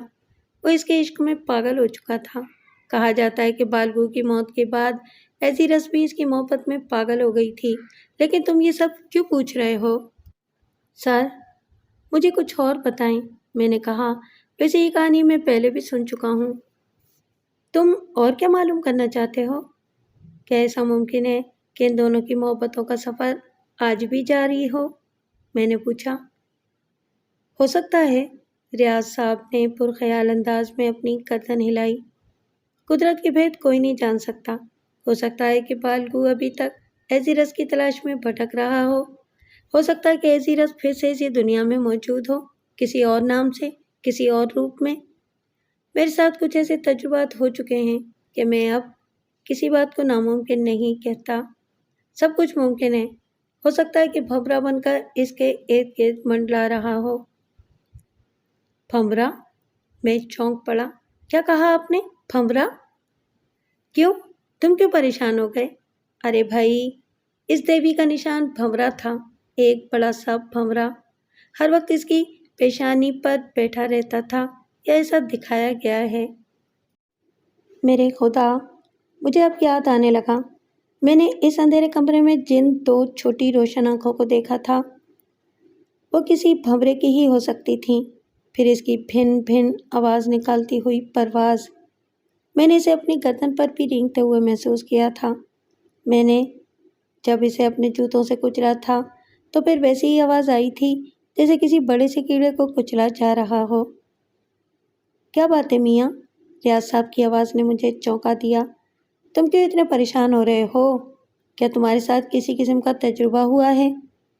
میں نے سوچا کہ ریاض صاحب کو سب کچھ بتا ہی دوں۔ وہ ایک اسکالر تھے۔ جب وہ اتنا جانتے تھے تو یہ بھی جانتے ہوں گے کہ میں اس شیطانی چکر سے کس طرح نکل سکتا ہوں۔ میں نے انہیں بتانا چاہا، اور اسی وقت ایک عجیب سی بات ہوئی۔ میرے اطراف میں بھن بھن کی آوازیں گونجنے لگیں، جیسے ایک ساتھ کئی بھونرے پرواز کرنے لگے ہوں۔ میں بزدل تو کبھی نہیں رہا ہوں۔ میں نے ہر طرح کی تربیت حاصل کی ہے۔ میں نے اپنے اعصاب کی لگام ہمیشہ اپنے ہاتھوں میں رکھی ہے، لیکن اس وقت میں بری طرح خوف زدہ ہو گیا۔ میں نے محسوس کیا کہ میرا پورا جسم پسینے سے بھیگ گیا ہو۔ میری زبان موٹی ہو گئی تھی۔ میں نے کچھ بولنے کی کوشش کی، لیکن مجھ سے بولنا نہیں گیا۔ زبان کو جیسے کسی نے جکڑ لیا تھا۔ پروفیسر ریاض کو شاید میری اس کیفیت کا اندازہ ہو گیا۔ میرے چہرے کی بدلتی ہوئی رنگت نے شاید انہیں یہ احساس دلا دیا تھا کہ میرے ساتھ کوئی گڑبڑ ہو رہی ہے، اسی لیے انہوں نے مجھے جھنجھوڑ کر رکھ دیا۔ ارے بھائی، کیا ہو گیا ہے تمہیں؟ کیا کسی پرابلم کا سامنا کر رہے ہو؟ پھر ایسے ہوا جیسے میرا ذہن اور میرے وجود پر چھائی ہوئی جکڑن اچانک ختم ہو گئی ہو۔ وہ مکروہ بھن بھن بھی غائب ہو گئی۔ زبان کا بوجھل پن بھی اب نہیں رہا۔ انتہائی تیزی کے ساتھ وہ کیفیت ختم ہو چکی تھی۔ میں شاید اب آزاد ہو چکا تھا یا کر دیا گیا تھا۔ بتاؤ نا، کیا ہوا ہے تمہیں؟ پروفیسر صاحب نے دوبارہ پوچھا۔ جی کچھ نہیں، میں ٹھیک ہوں، میں نے جلدی سے کہا۔ پتہ نہیں کیا ہو گیا تھا، لیکن اب ٹھیک ہوں۔ میاں، اگر تمہارے ساتھ کوئی مسئلہ ہو تو بتاؤ، شاید میں تمہارے کسی کام آ سکوں۔ جی ہاں، جی نہیں، ایسی کوئی بات نہیں ہے۔ میں کھڑا ہو گیا۔ آپ کی بڑی مہربانی، آپ نے رہنمائی فرما دی۔ میں اب چلتا ہوں، پھر حاضر ہوں گا۔ انہوں نے مجھے روکنا چاہا، لیکن میں ان کے گھر سے باہر آ گیا۔ اس وقت میری عجیب کیفیت تھی۔ میں خواب اور بیداری کے درمیان تھا، یقین اور بے یقینی کی کیفیت تھی۔ کون تھا یہ آدمی؟ رانا یا بالگو؟ آج کا انسان یا ہزاروں سال پہلے والی کوئی روح؟ یہ کیسا بھید تھا، اور میں اس بھید میں کیوں کر شامل ہو گیا تھا؟ جو کچھ بھی تھا، اگر وہ سچائی تھی تو کیسی بھیانک سچائی تھی۔ دیوی ایزیرس، بالگو، بھنورا، میری اپنی حالت، کیا تھا یہ سب؟ کیا اس دور میں بھی ایسے واقعات ممکن تھے؟ اگر ممکن نہیں تھے تو پھر میرے ساتھ کیوں ہو رہے تھے؟ اس نے مجھے گھر جانے کی اجازت دے دی تھی۔ اس نے یہ کہا تھا کہ میں آزاد ہوں، لیکن کیا میں واقعی آزاد تھا؟ پروفیسر ریاض کے گھر میری ایسی کیفیت کیوں ہوئی تھی؟ بھنورے کی بھن بھن کیوں سنائی دی تھی؟ میں پروفیسر کے پوچھنے پر بھی ان کو کچھ کیوں نہیں بتا سکا تھا؟ میری زبان پر تالے کیوں پڑ گئے تھے؟ کیا تھا یہ سب؟ مجھے اس سے نجات حاصل کرنے کے لیے کیا کرنا تھا؟ اس کے پاس واپس چلا جاؤں یا اپنی قوت ارادی سے کام لے کر خود کو اس عذاب سے نکالنے کی کوشش کروں؟ نہیں، مجھے اس پراسرار شخص کے پاس واپس نہیں جانا تھا، چاہے کچھ بھی ہو جائے۔ ایک پولیس کا خوف تھا تو ان سے تو نپٹا جا سکتا تھا، عدالت زیادہ سے زیادہ سزا ہی دیتی، وہ بھی برداشت کر لیتا۔ میں نے 2-4 پولیس والوں کو مارا پیٹا تھا، اس سے زیادہ تو کچھ نہیں کیا تھا، مجھے پھانسی تو دے نہیں سکتے تھے وہ۔ میرا اب یہ فیصلہ تھا کہ مجھے خوفزدہ ہونے کی ضرورت نہیں ہے، میں اس کے پاس واپس نہیں جاؤں گا، دیکھتا ہوں کہ وہ کیا کرتا ہے۔ حیرت انگیز طور پر اس فیصلے نے دل کو ایک تقویت سی دی، ایک خوشگوار سکون سا محسوس ہونے لگا۔ میری وہ قوت ارادی جو تقریباً ختم ہو چکی تھی دوبارہ واپس آ گئی تھی۔ پروفیسر صاحب کے گھر سے میں اپنے گھر واپس آ گیا۔ یہاں میرے لیے وہی بے نیازی کی کیفیت تھی، جیسے کسی کو اس بات سے غرض ہی نہ ہو کہ میں کہاں ہوں اور کیا کرتا پھر رہا ہوں۔ ظاہر ہے ان کے نزدیک میں ایک ناکارہ ترین انسانی تو تھا، میری کیا حیثیت تھی؟ رات کے کھانے سے فارغ ہو کر میں اپنے کمرے میں آ گھسا۔ میرا یہ چھوٹا سا کمرہ میری کائنات ہوا کرتا تھا۔ یہاں ہر طرف میری کتابیں تھیں، کتابوں کے سوا اور کوئی قابل ذکر چیز نہیں تھی۔ وہاں ایک سوٹ کیس تھا جس میں میرے کپڑے ہوا کرتے تھے اور ضرورت کی کچھ چیزیں کمرے کی چھوٹی میز پر رکھی رہتیں۔ اس رات بہت دیر تک نیند نہیں آئی۔ میرے ذہن میں پروفیسر ریاض کی باتیں تھیں، انہوں نے جو کچھ بھی بتایا تھا وہ بہت حیرت انگیز تھا۔ اس رات بہت دیر تک نیند نہیں آئی، میرے ذہن میں پروفیسر ریاض کی باتیں تھیں، انہوں نے جو کچھ بھی بتایا تھا وہ بہت حیرت انگیز تھا۔ میں تو خود اپنی آنکھوں سے وہ سب کچھ دیکھ چکا تھا۔ اس اندھیرے کمرے میں ہونے والے تجربات میرے لیے بہت بھیانک تھے۔ اگر میں کسی شیطانی چکر میں پھنس گیا تھا تو اس سے نجات کی کیا صورت ہو سکتی تھی؟ یہی سب سوچتے سوچتے میری آنکھ لگ گئی۔ میں کسی آواز سے بیدار ہوا تھا، اچانک جیسے کسی نے جھنجھوڑ کر جگا دیا ہو۔ کمرے میں اندھیرا تھا، یہ اندھیرا میں نے ہی کیا تھا۔ ہر طرف کی روشنی گول کر کے سونے کی عادت تھی مجھے۔ اس اندھیرے میں وہ آواز پورے کمرے میں گونج رہی تھی، یہ وہی منحوس بھن بھن کی آوازیں تھیں جو پورے کمرے میں ادھر سے ادھر پرواز کر رہی تھیں۔ میں نے بوکھلا کر مسیری سے اترنے کی کوشش کی، لیکن میرا جسم تو جیسے مفلوج ہو چکا تھا، ذرا بھی حرکت نہیں تھی۔ خوف نے ایک بار پھر حملہ کر دیا تھا۔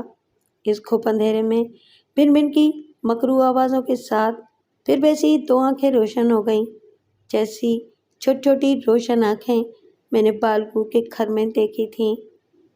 خدایا، میرا پورا جسم پسینے سے بھیگا ہوا تھا۔ جو کچھ بھی تھا وہ انتہائی مکروہ اور انتہائی خوفناک تھا۔ بخدا میں بزدل انسان نہیں ہوں، لیکن جو کچھ بھی ہو رہا تھا اس سے نمٹنا کسی عام انسان کے بس کی بات نہیں تھی۔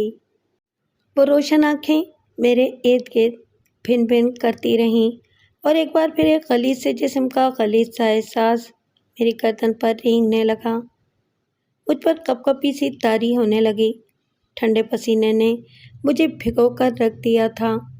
میں نے بمشکل تمام اپنا ہاتھ اس چیز کو گرفت میں لینے کے لیے اپنی گردن کی پشت پر مارا، لیکن وہ وہاں نہیں تھا۔ وہ روشن آنکھیں بجھ گئی تھیں اور بھنبھناہٹ بھی سنائی نہیں دے رہی تھی۔ میں نے دیوار پر لگا ہوا بجلی کا بٹن دبا دیا، کمرے میں روشنی ہو گئی۔ کمرے میں کچھ بھی نہیں تھا، شاید وہ بھنورا یا وہ جو کچھ بھی تھا کھڑکی کے راستے باہر چلا گیا تھا۔ مجھے تو ایسے لگ رہا تھا جیسے میں نے میلوں دوڑ لگائی ہو، میری سانسیں پھولنے لگی تھیں، ایک عجیب طرح کا خوف مجھ پر مسلط ہو گیا تھا۔ میں نے دروازہ کھول دیا، گھر والے سوئے ہوئے تھے، پورے گھر میں خاموشی تھی، مجھ پر ایک وحشت سی سوار تھی۔ سمجھ میں نہیں آ رہا تھا کہ مجھے کیا ہو گیا ہے یا مجھے کیا کرنا چاہیے۔ پتہ نہیں کس جنجال میں پھنس گیا تھا۔ اگر میرے سامنے کوئی عام انسان ہوتا تو اب تک میں اس کے ٹکڑے کر چکا ہوتا، لیکن یہاں تو معاملہ ہی کچھ اور تھا جو سمجھ میں نہ آنے والا تھا۔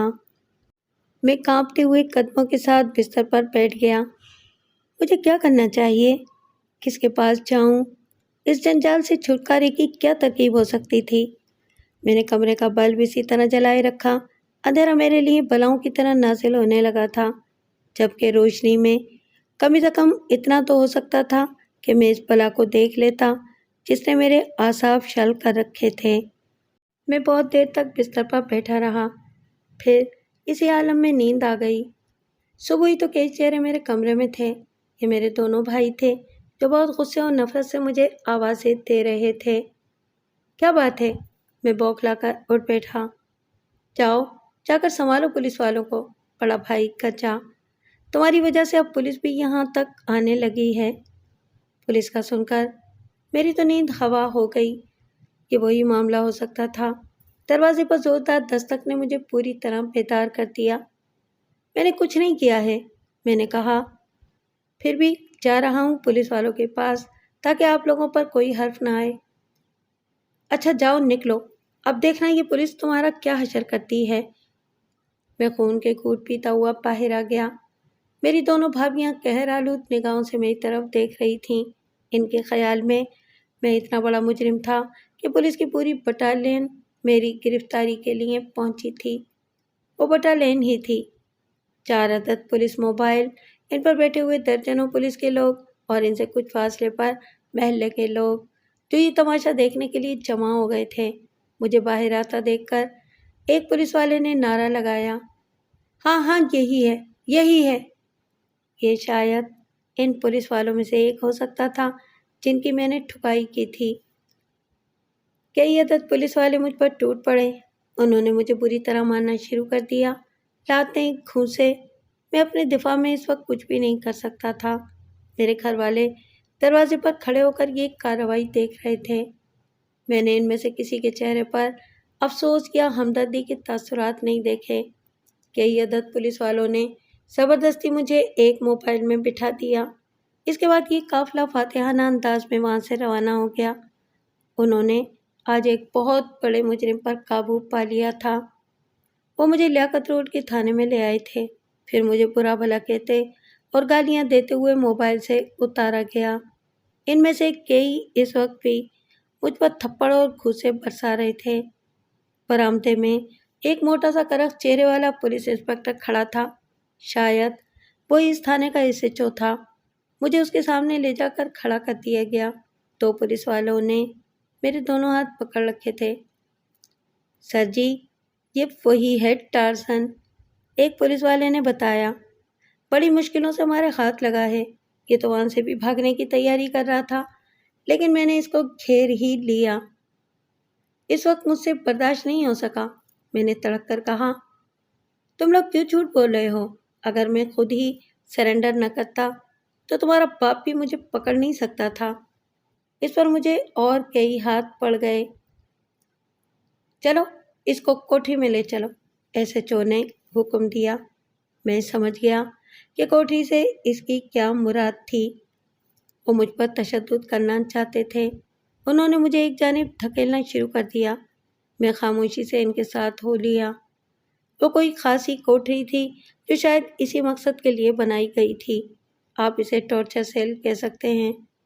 حیرت کی بات تھی کہ ایک سرکاری تھانے میں بھی اس قسم کی کوٹھی کا وجود تھا۔ اس کی دیواروں کے رنگ اجڑ چکے تھے، جگہ جگہ سرخ دھبے دکھائی دے رہے تھے۔ شاید یہ ان بدنصیب لوگوں کے خون کے نشانات تھے جنہیں ٹارچر کے لیے اس کوٹھی میں لایا گیا ہوگا۔ انہوں نے مجھے کوٹھی میں دھکا دیتے ہوئے کہا، اب تو یہاں آرام کر، کچھ دیر بعد تیرا حساب کتاب ہوگا۔ ہم بھی دیکھتے ہیں کہ تو کتنا بڑا ٹارزن ہے۔ یہ کہہ کر وہ چلے گئے۔ میں اس وقت بہت کچھ سوچنا چاہتا تھا۔ کیوں ہوا تھا ایسا؟ پہلا سوال تو یہی تھا کہ کیا میں واقعی مجرم تھا؟ میں نے تو ایک شخص کی مدد کی تھی، اس کے چکر میں پولیس والوں سے لڑنا پڑ گیا تھا۔ اس کے بعد پھر واقعات کا ایک نہ ختم ہونے والا سلسلہ شروع ہو گیا تھا، اور یہ سلسلہ تھانے کی اس کوٹھی تک آ پہنچا تھا۔ اب بظاہر یہاں سے نجات کی کوئی صورت میرے سامنے نہیں تھی۔ ویسے اس بات کا خدشہ تھا کہ اب مجھ پر بدترین تشدد کیا جائے گا۔ میں نے پولیس والوں پر ہاتھ اٹھایا تھا، ان سے جنگ کی تھی، اس کے محرکات چاہے کچھ بھی ہوں، لیکن یہ کون دیکھتا ہے؟ اصل بات یہ تھی کہ میں مجرم تھا، انتہائی خطرناک مجرم۔ میں انسانی تھا، لاکھ تربیت یافتہ صحیح، لیکن انسانی جسم تشدد برداشت کرنے کی ایک حد رکھتا ہے۔ حد سے گزر جائے تو یا تو مفلوج ہو جاتا ہے یا اسے موت آ جاتی ہے۔ اب میرے سامنے دونوں ہی امکانات تھے۔ اس کوٹھی میں سانس لینا بھی دشوار ہو رہا تھا۔ میں تو آوارہ اور آزاد پرندے کی طرح تھا، اب کہاں آ کر پھنس گیا تھا۔ کچھ دیر بعد 2 پولیس والے کوٹھی میں داخل ہوئے۔ وہ ایک ٹرے میں کچھ کھانے کو لے کر آئے تھے۔ یہ لے، اس وقت ایس پی صاحب دورے پر آئے ہوئے ہیں، ایک نے بتایا۔ تیری اصل خاطر تواضع تو ہم رات کو کریں گے، اس وقت یہ روٹی کھا لے، بھوکا نہیں مارنا ہے تجھے۔ دونوں بے ڈھنگے پن سے ہنس پڑے۔ بہت بھیانک اور رگوں میں خون جمانے والی ہنسی تھی ان کی۔ وہ ٹرے رکھ کر چلے گئے۔ اس ٹرے میں روکھی روٹی، ایک پیاز اور پانی کا ایک گلاس تھا۔ یہ کھانا دیا گیا تھا مجھے۔ میں نے اپنی جان برقرار رکھنے کے لیے کھانا شروع کر دیا۔ میں بھوکا رہ کر اپنے آپ کو کمزور کرنے کا قائل نہیں تھا۔ اس کے بعد شام تک کسی نے نہیں پوچھا، کوئی میری کوٹری کی طرف بھی نہیں آیا۔ شاید ایس پی نے پورے تھانے کو مصروف کر رکھا ہوگا۔ پھر جیسے جیسے شام ہوتی گئی میری پریشانی بڑھتی چلی گئی۔ نہ جانے رات کے وقت میرے ساتھ کیسا سلوک ہونے والا تھا۔ یہ لوگ تو مجھ سے ویسے ہی چڑے ہوئے تھے۔ میں ان کی نظر میں کوئی عام مجرم نہیں تھا، بہت ہی خطرناک آدمی تھا۔ نہ جانے مجھ پر کون کون سی دفعات لگنے والی تھیں۔ پھر مغرب ہوئی، رات ہو گئی، میں ابھی تک اسی ایک روٹی اور پیاز کے ٹکڑے پر تھا۔ اس کے علاوہ انہوں نے کچھ بھی نہیں دیا تھا۔ پھر اندھیرا چھا گیا۔ کوٹھی سے باہر کچھ فاصلے پر تو روشنی کا انتظام تھا، لیکن کوٹھی بالکل تاریک تھی اور میں اس تاریکی میں اپنے انجام کا انتظار کر رہا تھا۔ لیکن پھر کچھ ہوا ایسا جو میرے تصور میں بھی نہیں تھا۔ اس اندھیرے میں ایک بار پھر اسی مکروہ بھونرے کی بھن بھن گونجنے لگی اور 2 چھوٹی روشن آنکھیں پرواز کرنے لگیں۔ میرے خدا، کیا اس بلا سے یہاں بھی چھٹکارا نہیں تھا میرا؟ میں اس کی وجہ سے تو اس حال کو پہنچا تھا۔ اب وہ ایک بار پھر میرے ارد گرد منڈلا رہا تھا، لیکن حیرت انگیز طور پر وہ چیز میری گردن پر نہیں آئی، بلکہ پرواز کرتی ہوئی کوٹری سے باہر چلی گئی۔ کیا اس سے میرا پیچھا چھوٹ گیا تھا یا کوئی اور بات تھی؟ کچھ دیر بعد قدموں کی آہٹیں گونجنے لگیں۔ اس کے ساتھ ہی وہ تاریک برآمدہ بھی روشن ہو گیا۔ وہی ایس ایچ او 2 اور پولیس والوں کے ساتھ کوٹھی کی طرف آ رہا تھا۔ اس نے کوٹھی کے پاس آ کر مجھے مخاطب کیا۔ اوئے چل، تیری ضمانت آ گئی ہے، تو کچھ دنوں کے لیے بچ گیا ہے، لیکن ہم تجھے چھوڑیں گے نہیں۔ کون ہے میرا ضمانتی؟ میں نے پوچھا۔ چل کر خود دیکھ لے، باپ ہے تیرا، اس نے بدتمیزی سے جواب دیا۔ میرا خون کھول کر رہ گیا، لیکن مصلحت اسی میں تھی کہ اس وقت خاموش رہا جائے۔ انہوں نے کوٹھی کا دروازہ کھول دیا اور میں ان کے ساتھ ہو لیا۔ وہ سب مجھے کینہ توز نگاہوں سے دیکھ رہے تھے، جیسے ان کا شکار ان کے ہاتھوں سے نکل گیا ہو۔ میں ان کے ساتھ ایس ایچ او کے کمرے میں پہنچا اور وہاں کمرے کے وسط میں وہی کھڑا تھا، رانا فراز یا بالگو یا جو بھی ہو، وہ اس وقت پوری شان کے ساتھ کھڑا تھا۔ اس کمرے میں پولیس کا ایک اور آفیسر بھی موجود تھا۔ وہ سب کے سب رانا کے سامنے معتب کھڑے تھے۔ یہ میرا سیکرٹری ہے صفدر، رانا نے ایس پی کو میرے بارے میں بتایا۔ سرفرازہ آدمی ہے، کوئی زیادتی ہوتے دیکھ نہیں سکتا۔ تمہارے پولیس والوں پر اس لیے حملہ کیا تھا کہ وہ شاید کسی پر زیادتی کر رہے ہوں گے۔ وہ تو ٹھیک ہے سر، لیکن اس آدمی سے بہت بڑا جرم سرزد ہو چکا ہے۔ اس نے 2 پولیس والوں کو بری طرح زخمی کر دیا ہے۔ اس کے خلاف کوئی FIR تو نہیں کاٹی گئی ہے؟ رانا نے ایس ایچ او سے پوچھا۔ نہیں سر، ابھی تو ہم تفتیش ہی کر رہے تھے، ایس ایچ او نے بتایا۔ اوہ، رانا مسکرا دیا۔ اس کا مطلب یہ ہوا کہ ابھی گنجائش ہے جو آپ مناسب سمجھیں۔ جو پولیس والے اس کے حملے میں متاثر ہوئے ہیں ان سبوں کے لیے 50,000 اس کے بعد یہ باب ہمیشہ کے لیے ختم ہو جانا چاہیے۔ رانا صاحب، اس کے لیے ان پولیس والوں سے بات کرنی ہوگی کہ وہ صلح نامے کے لیے تیار ہیں یا نہیں۔ ایس پی نے ایک اصولی بات کی، اگر وہ تیار ہیں تو پھر ہمیں کیا اعتراض ہو سکتا ہے؟ لیکن اب یہ یہاں نہیں رہے گا، یہ ہمارے ساتھ جا رہا ہے، رانا نے بتایا۔ اس نے اپنے ساتھ آئے ہوئے آدمی کو اشارہ کیا۔ اس نے اپنے ہاتھ میں دبا ہوا بریف کیس کھول کر اس میں سے نوٹوں کی ایک گڈی نکال کر ایس ایچ او کی طرف بڑھا دی۔ نہیں سر، یہ تو میں نہیں لے سکتا، ایس ایچ او نے کہا۔ وہ شاید اپنے آفیسر کی موجودگی میں جھجک رہا تھا۔ یہ کوئی رشوت نہیں ہے، رانا ایس پی کی طرف دیکھ کر بولا۔ پلیز اپنے آدمیوں سے کہیں کہ وہ یہ رقم رکھ لیں، یہ زخمیوں کے علاج معالجے کے لیے ہے۔ ایس پی کے اشارے پر ایس ایچ او نے وہ گڈی لے لی اور ہم تھانے سے باہر آ گئے۔ سب کچھ ختم ہو گیا تھا، اب کوئی کیس نہیں رہا تھا۔ دولت میں کتنی قوت ہوتی ہے، اس کا مظاہرہ اس وقت دیکھنے میں آیا تھا۔ رانا کیا زبردست آدمی تھا، وہ مجھے مکھن سے بال کی طرح نکال کر لے آیا تھا۔ تھانے سے باہر اس کی شاندار گاڑی ڈرائیور کے ساتھ موجود تھی۔ رانا نے اپنے ساتھ آئے ہوئے آدمی کو اشارہ کیا کہ وہ اپنی گاڑی میں آئے، جبکہ مجھے اپنے ساتھ بٹھا لیا تھا۔ ہم رانا کے گھر کی طرف چل پڑے۔ رانا نے آنکھ کے اشارے سے مجھے منع کر دیا کہ میں گاڑی میں اس سے کسی قسم کی بات نہ کروں۔ شاید وہ ڈرائیور کے سامنے محتاط رہنا چاہتا تھا۔ کچھ دیر بعد میں پھر اس کے شاندار ڈرائنگ روم میں تھا۔ رانا کے ہونٹوں پر ایک مدھم سی مسکراہٹ تھی۔ یہ لو اپنا شناختی کارڈ۔ اس نے اپنی جیب سے میرا پرانا شناختی کارڈ نکال کر میری طرف بڑھا دیا۔ یہ وہی کارڈ ہے جو تم جھگڑے کے دوران میں گرا آئے تھے، اور پولیس والے اس کارڈ پر لکھے ہوئے پتے کے ذریعے تمہارے گھر تک پہنچ گئے تھے۔ رانا صاحب، یہ کارڈ آپ کے پاس؟ میں حیران ہو گیا۔ یہ فضول سوال ہے، اس نے کہا، اور ہاں تم مجھے بالگو کہا کرو۔ بالگو سے پکارا جانا مجھے اچھا لگتا ہے، اس نام سے ایزیریس کی یادیں وابستہ ہیں۔ میرے خدا! پھر وہی کہانی شروع ہو گئی تھی۔ ایزیرس، بالگو، بھمرا، قدیم روح، آج کا رانا، نہ جانے کیا تھا یہ سب۔ تم کیا سمجھتے تھے کہ تم میرے پاس واپس نہیں آؤ گے؟ رانا نے ایک دم سے سوال کیا۔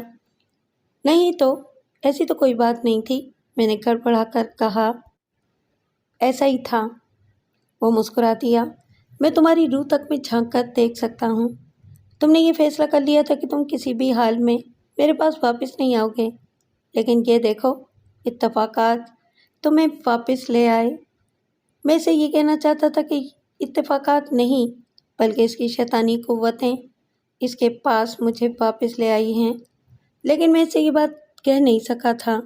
اس دوران میں وہی لڑکی جینی اپنے ہوشربا حسن کے ساتھ کمرے میں داخل ہو گئی۔ اس نے رانا کا اشارہ پا کر آگے بڑھ کر میرا بازو تھام لیا۔ چلو میرے ساتھ چلو، تمہیں آرام کی ضرورت ہے۔ ہاں، تمہیں آرام کی ضرورت ہے، رانا نے بھی کہا۔ اور ہاں، تمہارا نیا شناختی کارڈ اور پاسپورٹ تیار ہو کر آ چکا ہے۔ 2-4 دنوں بعد تم یہاں سے ایتھنز کے لیے روانہ ہو جاؤ گے۔ میری قوت ارادی نے پھر میرا ساتھ چھوڑ دیا تھا۔ جینیفر نے مجھے اٹھایا اور میں کرسی سے اٹھ گیا۔ وہ اسی طرح مجھے اس کمرے میں لے آئی جہاں میں نے پہلے قیام کیا تھا۔ میں ایتھنز میں تھا۔ ایتھنز، قدیم تہذیب کا گڑھ۔ دنیا نے تمدن کا سبق اسی شہر سے لیا تھا۔ دنیا کے عظیم ترین فلاسفرز اسی شہر میں پیدا ہوئے۔ پوری دنیا میں جمہوریت کی ابتدا اسی شہر سے ہوئی تھی۔ میں اب شاہد خیاط تھا، ایک نیا نام، ایک نئی شناخت۔ نہ جانے یہ رانا کی دولت اور اقتدار کا کھیل تھا یا اس کی شخصیت کے گرد جس قسم کے سحر اور پراسراریت کا حصار تھا، اس نے یہ مشکلیں آسان کر دی تھیں۔ میرا نیا شناختی کارڈ، پاسپورٹ، ویزا اور ٹکٹ وغیرہ سب 2 دنوں میں تیار ہو کر مل گئے تھے۔ میرے ساتھ جینی کو بھی بھیجا گیا تھا۔ اس کو کسی نئے نام اور نئی شناخت کی ضرورت نہیں تھی۔ ہمارا جہاز نئے انٹرنیشنل ایتھنز ایئرپورٹ پر اترا تھا۔ وہاں سے ہم کیب کے ذریعے شہر کے ایک خوبصورت ہوٹل میں آ گئے تھے۔ ایتھنز چینی کے لیے نیا شہر نہیں تھا، وہ یہاں پہلے بھی کئی بار آ چکی تھی، اس لیے وہ شہر سے اچھی طرح واقف تھی۔ ہمارا قیام ہوٹل کی 9ویں منزل پر تھا۔ کمرے کی کھڑکی سے دور تک پھیلا ہوا ایتھنز اپنی پوری شان و شوکت اور خوبصورتی کے ساتھ دکھائی دے رہا تھا۔ ہم نے رات کا کھانا ڈائننگ ہال ہی میں کھایا تھا۔ کھانوں کے انتخاب میں بھی جینی ہی نے مدد دی تھی، کیونکہ وہ حرام اور حلال کے فرق سے اچھی طرح واقف تھی۔ اب مجھے اس کے ساتھ کی عادت ہو گئی تھی۔ وہ ایک اچھی لڑکی تھی، ہر انداز سے تعاون کرنے والی، لیکن مجھے ابھی تک اس کے بیک گراؤنڈ کے بارے میں نہیں معلوم ہو سکا تھا۔ ہم نے رات کا کھانا ڈائننگ ہال ہی میں کھایا تھا۔ کھانوں کے انتخاب میں بھی جینی ہی نے مدد دی تھی، کیونکہ وہ حرام اور حلال کے فرق سے اچھی طرح واقف تھی۔ اب مجھے اس کے ساتھ کی عادت ہو گئی تھی۔ وہ ایک اچھی لڑکی تھی، ہر انداز سے تعاون کرنے والی، لیکن مجھے ابھی تک اس کے بیک گراؤنڈ کے بارے میں نہیں معلوم ہو سکا تھا۔ کھانا کھانے کے دوران میں یہ سوچتا رہا تھا کہ میں یہاں کس قسم کی احمقانہ مہم پر آیا ہوں، ایک ایسی عورت کی تلاش میں جو صدیوں پہلے مر چکی ہے۔ یہ احمقانہ مہم ہونے کے ساتھ ساتھ پراسرار بھی تھی۔ پالگو کوئی پاگل پن نہیں تھا، تو روشن آنکھیں میرا وہمہ نہیں تھا، وہ غلیظ سا بھنورا میرا خواب نہیں تھا، بلکہ یہ سب واقعات اسی دنیا، اسی زمین پر پیش آ رہے تھے۔ جب یہاں تک ہو سکتا تھا تو ایزیرس بھی ہو سکتی تھی۔ ہو سکتا تھا کہ وہ ایتھنز کی کسی گلی، کسی محلے میں رہتی ہو سکتا ہے کہ اس کا نام ایزیرس نہ ہو، کچھ اور ہو، لیکن مجھے تو اس کو تلاش کرنا تھا۔ اس ڈائننگ ہال میں بیٹھ کر کافی پیتے ہوئے میں نے یہی سوال جینیفر سے کیا۔ جینی، تم یہ بتاؤ، تم یہاں میرے ساتھ کیوں آئی ہو؟ تم بھول رہے ہو، میں خود نہیں آئی، مجھے بھیجا گیا ہے۔ لیکن کیوں؟ اس لیے کہ ایزیرس کی تلاش میں تمہاری مدد کر سکوں، اس نے بتایا۔ اس کے علاوہ اس لیے بھی بھیجا گیا ہے کہ ایتھنز میرے لیے نیا شہر نہیں ہے، میں اسے برسوں سے جانتی ہوں۔ تم یہ بتاؤ کہ تم اس کی تلاش میں کس طرح مدد کر سکو گی؟ میں نے پوچھا۔ اس لیے کہ میں اسے پہچانتی ہوں، جینی نے مسکراتے ہوئے بتایا۔ کیا؟ تم اسے پہچانتی ہو؟ میں نے حیرت سے اس کی طرف دیکھا۔ ہاں، اور کل کے بعد تم بھی اسے پہچاننے لگو گے، اس نے کہا۔ کیسی باتیں کر رہی ہو؟ ایتھنز میں کئی مقامات پر اس کے مجسمے موجود ہیں، جینیفر نے بتایا۔ اس زمانے کے فنکاروں نے بڑی مہارت اور باریکی کے ساتھ پتھروں میں اس کے خد و خال کو محفوظ کر دیا ہے۔ تم ایک بار اس کا کوئی مجسمہ دیکھ لو تو پھر اسے بھول نہیں پاؤ گے۔ میں نے ایک گہری سانس لی۔ جینی، ایک بات بتاؤ، کیا یہ مہم تمہیں عجیب نہیں لگ رہی؟ کیا واقعی ایسا ہو سکتا ہے؟ رانا کے بارے میں کیا خیال ہے تمہارا؟ جینی نے سرگوشی کی۔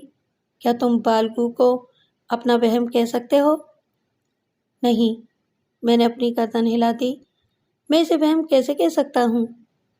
اور نہ ہی تمہارا یہاں تک آنا وہم ہے، اس نے کہا۔ ہاں، یہ بھی حقیقت ہے۔ تو پھر سن لو کہ جو کچھ بھی ہو رہا ہے وہ حقیقت ہے، جینی نے کہا۔ میری تو کچھ سمجھ میں نہیں آ رہا۔ عقل مندی اسی میں ہے کہ وقت کے دھارے تمہیں جس طرف لے جا رہے ہیں اسی طرف بہتے چلے جاؤ۔ اگر تم نے مخالف سمت میں تیرنے کی کوشش کی تو سوائے بربادی کے اور کچھ بھی نہیں ملے گا، جینی نے عجیب سے لہجے میں کہا۔ تم یہ بتاؤ کہ رانا صاحب سے تمہاری ملاقات کیسے ہوئی؟ میرا مطلب ہے تم کب سے ان کو جانتی ہو؟ میں نے پوچھا۔ تم اس کھوج میں نہ رہو، جینی نے کہا، اسی میں تمہاری بھلائی ہے۔ میں کون ہوں، کہاں سے آئی ہوں، تم ان چکروں میں نہ پڑو۔ چلو، کم از کم یہی بتا دو کہ کیا ہم ایزیرس کو تلاش کرنے میں کامیاب ہو جائیں گے؟ ہاں، کیونکہ ہم اسی لیے اس شہر میں آئے ہیں، اس نے کہا، اور وہ یہیں رہتی ہے، اسی شہر کے کسی گوشے میں۔ ایک بات بتاؤ، کیا میرے ساتھ جو کچھ بھی ہوا ہے وہ پاگل کر دینے والا ہے یا نہیں؟ اگر تم نے اپنی آنکھیں کھلی رکھیں اور فرمانبردار بنے رہے تو کچھ بھی نہیں ہوگا، بلکہ فائدے میں رہو گے۔ تم خود دیکھ لو، رانا صاحب نے کتنی آسانی کے ساتھ پولیس سے نہ صرف تمہاری جان چھڑوا دی، بلکہ تم اپنے ملک سے ہزاروں میل دور ایتھنز میں دکھائی دے رہے ہو۔ جینی نے میری آنکھوں میں دیکھتے ہوئے کہا، ہاں یہ تو ہے، میں تو ان کی پراسرار قوتوں کو ماننے لگا ہوں۔ تو بس خاموش ہو جاؤ اور چل کر سو جاؤ، صبح ہم اپنی مہم پر روانہ ہوں گے۔ ہوٹل کے ڈائننگ روم سے ہم اپنے کمرے میں آ گئے۔ اس وقت رات ہو چکی تھی اور کھڑکی سے جگمگاتے ہوئے شہر کا نظارہ بہت دل فریب لگ رہا تھا۔ میں کھڑکی کے پاس کھڑا ہو کر باہر کی طرف دیکھ رہا تھا کہ جینی مجھ سے نزدیک تر ہو گئی۔ کیا دیکھ رہے ہو؟ اس نے سرگوشی کی۔ ایتھنز کی خوبصورتی دیکھ رہا ہوں، میں نے بتایا۔ یہ بہت قدیم اور بہت ہی عظیم شہر ہے، اس نے کہا۔ یہ شہر 12 پہاڑیوں سے گھرا ہوا ہے اور ساری پہاڑیاں بہت مقدس اور متبرک مانی جاتی ہیں۔ ہر پہاڑی کے ساتھ نہ جانے کتنی داستانیں وابستہ ہیں۔ بہت معلومات ہیں تمہاری، میں نے تعریف کی۔ ہاں، کیونکہ میری جڑیں بھی اسی شہر میں ہیں، اس نے کہا۔ پھر اس نے دور جگمگاتی پہاڑیوں کے ایک سلسلے کی طرف اشارہ کرتے ہوئے بتایا۔ اسی جگہ وہ مشہور تاریخی مثلث ہے جسے پلاکا، تھیسن اور سائری کہتے ہیں۔ اگر تم تاریخ کے طالب علم رہے ہوگے تو ضرور جانتے ہوگے۔ ہاں، میں نے بہت کچھ سن بھی رکھا ہے اور پڑھا بھی ہے۔ پھر تو جانتے ہوگے کہ دنیا کے 7 عجائبات میں سے ایک ایکروپولس اسی شہر میں ہے۔ ہاں، میں یہ بھی جانتا ہوں۔ اب تم مجھے ایزیرس کے مجسمے کے بارے میں بتاؤ، وہ کہاں ہوگا؟ نیشنل آرکیالوجیکل میوزیم میں اس کا مجسمہ ابھی تک موجود ہے، جینیفر نے بتایا۔ ہم کل وہیں چلیں گے۔ چلو اس وقت سو جاؤ، بہت رات ہو گئی ہے۔ نہ جانے کیا بات تھی کہ میں جینیفر کے سامنے بے بس ہو جاتا تھا اور سن ہو جانے کا احساس بالگو اور جینیفر دونوں ہی کے سامنے ہوا کرتا تھا، اگرچہ دونوں کی نوعیت بہت مختلف ہوتی تھی۔ بالگو یا رانا کے سامنے بے پناہ خوف کا احساس ہوتا تھا، جبکہ جینیفر کے سامنے اپنی مرضی سے پگھل جاتا تھا۔ دوسری صبح جینیفر نے کہا، شاید حیات، آج ہمیں ایتھنز کی سیر کرنی ہے، خاص طور پر وہ مقامات دیکھنے ہیں جہاں دیوی ایزیرس کی یادیں ہیں، تاکہ تم اس کی صورت دیکھ کر ذہن نشین کر سکو اور جب دکھائی دے تو اسے پہچان لو۔ کیا اس کام میں تم میرا ساتھ نہیں دو گی؟ کیوں نہیں، میں تو تمہارے ساتھ ہی ہوں، اس نے کہا۔ اور جانتے ہو تمہارا اصل کام کیا ہے؟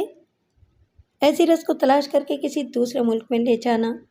ہاں یہ تو ہے، اس کے علاوہ اصل کام یہ ہے کہ تم کو ایزیرس کے مجسمے کو توڑ دینا ہے۔ کیا مجسمے کو توڑ دینا ہے؟ ہاں، جب تک تم اس کے مجسمے کو نہیں توڑو گے وہ ایتھنز سے باہر نہیں جائے گی، جینیفر نے بتایا۔ وہ اس کے ارد گرد بھٹکتی رہتی ہے۔ تم تو بتا رہی تھی کہ اس کے مجسمے پورے ایتھنز میں ہیں، اب میں کس کس کو توڑتا رہوں گا؟ ہاں، یوں تو ایزیرس کے مجسمے پورے شہر میں ہیں، لیکن مکمل مجسمہ صرف اپالو کے مندر میں ہے، اس نے بتایا اپنی پوری جزیات کے ساتھ۔ دوسرے مجسمے امتداد زمانہ کے ساتھ ادھورے ہو گئے ہیں، کسی کی ناک غائب ہے، کسی کے کان ٹوٹے ہوئے ہیں۔ میری بات سمجھ رہے ہو نا؟ ہاں سمجھ رہا ہوں، بس مجھے اس مجسمے کو توڑنا ہوگا جو اچھی حالت میں ہے۔ ہاں، اس کے بعد ایزیرس بے بس ہو کر رہ جائے گی، کیونکہ اس کا ٹھکانہ ہی ختم ہو چکا ہوگا، پھر تم اسے بہت آسانی سے جہاں چاہو لے جا سکتے ہو۔ تم چلو، میں جب تک نہا دھو کر فریش ہو جاؤں۔ ہم نے ناشتہ نیچے ہال ہی میں کیا تھا، یہاں ہر طرف یورپین ہی تھے۔ اس ہوٹل میں پاکستانی یا ہندوستانی ذرا کم ہی آیا کرتے تھے۔ عام طور پر ایتھنز میں وہی پاکستانی آیا کرتے تھے جنہیں جہازوں میں ملازمت درکار ہوتی تھی۔ ایک زمانے میں تو یہ وبا تھی کہ ہر تیسرا پاکستانی پاسپورٹ بنوا کر ایتھنز جانے کا منصوبہ بنا رہا ہے، کیونکہ یہاں بے شمار شپنگ کمپنیاں تھیں اور وہ ایسے ضرورت مند نوجوانوں کو فوراً ان کاموں کے لیے رکھ لیتی جو کام یورپین نہیں کرتے تھے، جیسے ڈیک اور انجن روم کی صفائی، جہاز کا رنگ و روغن وغیرہ وغیرہ۔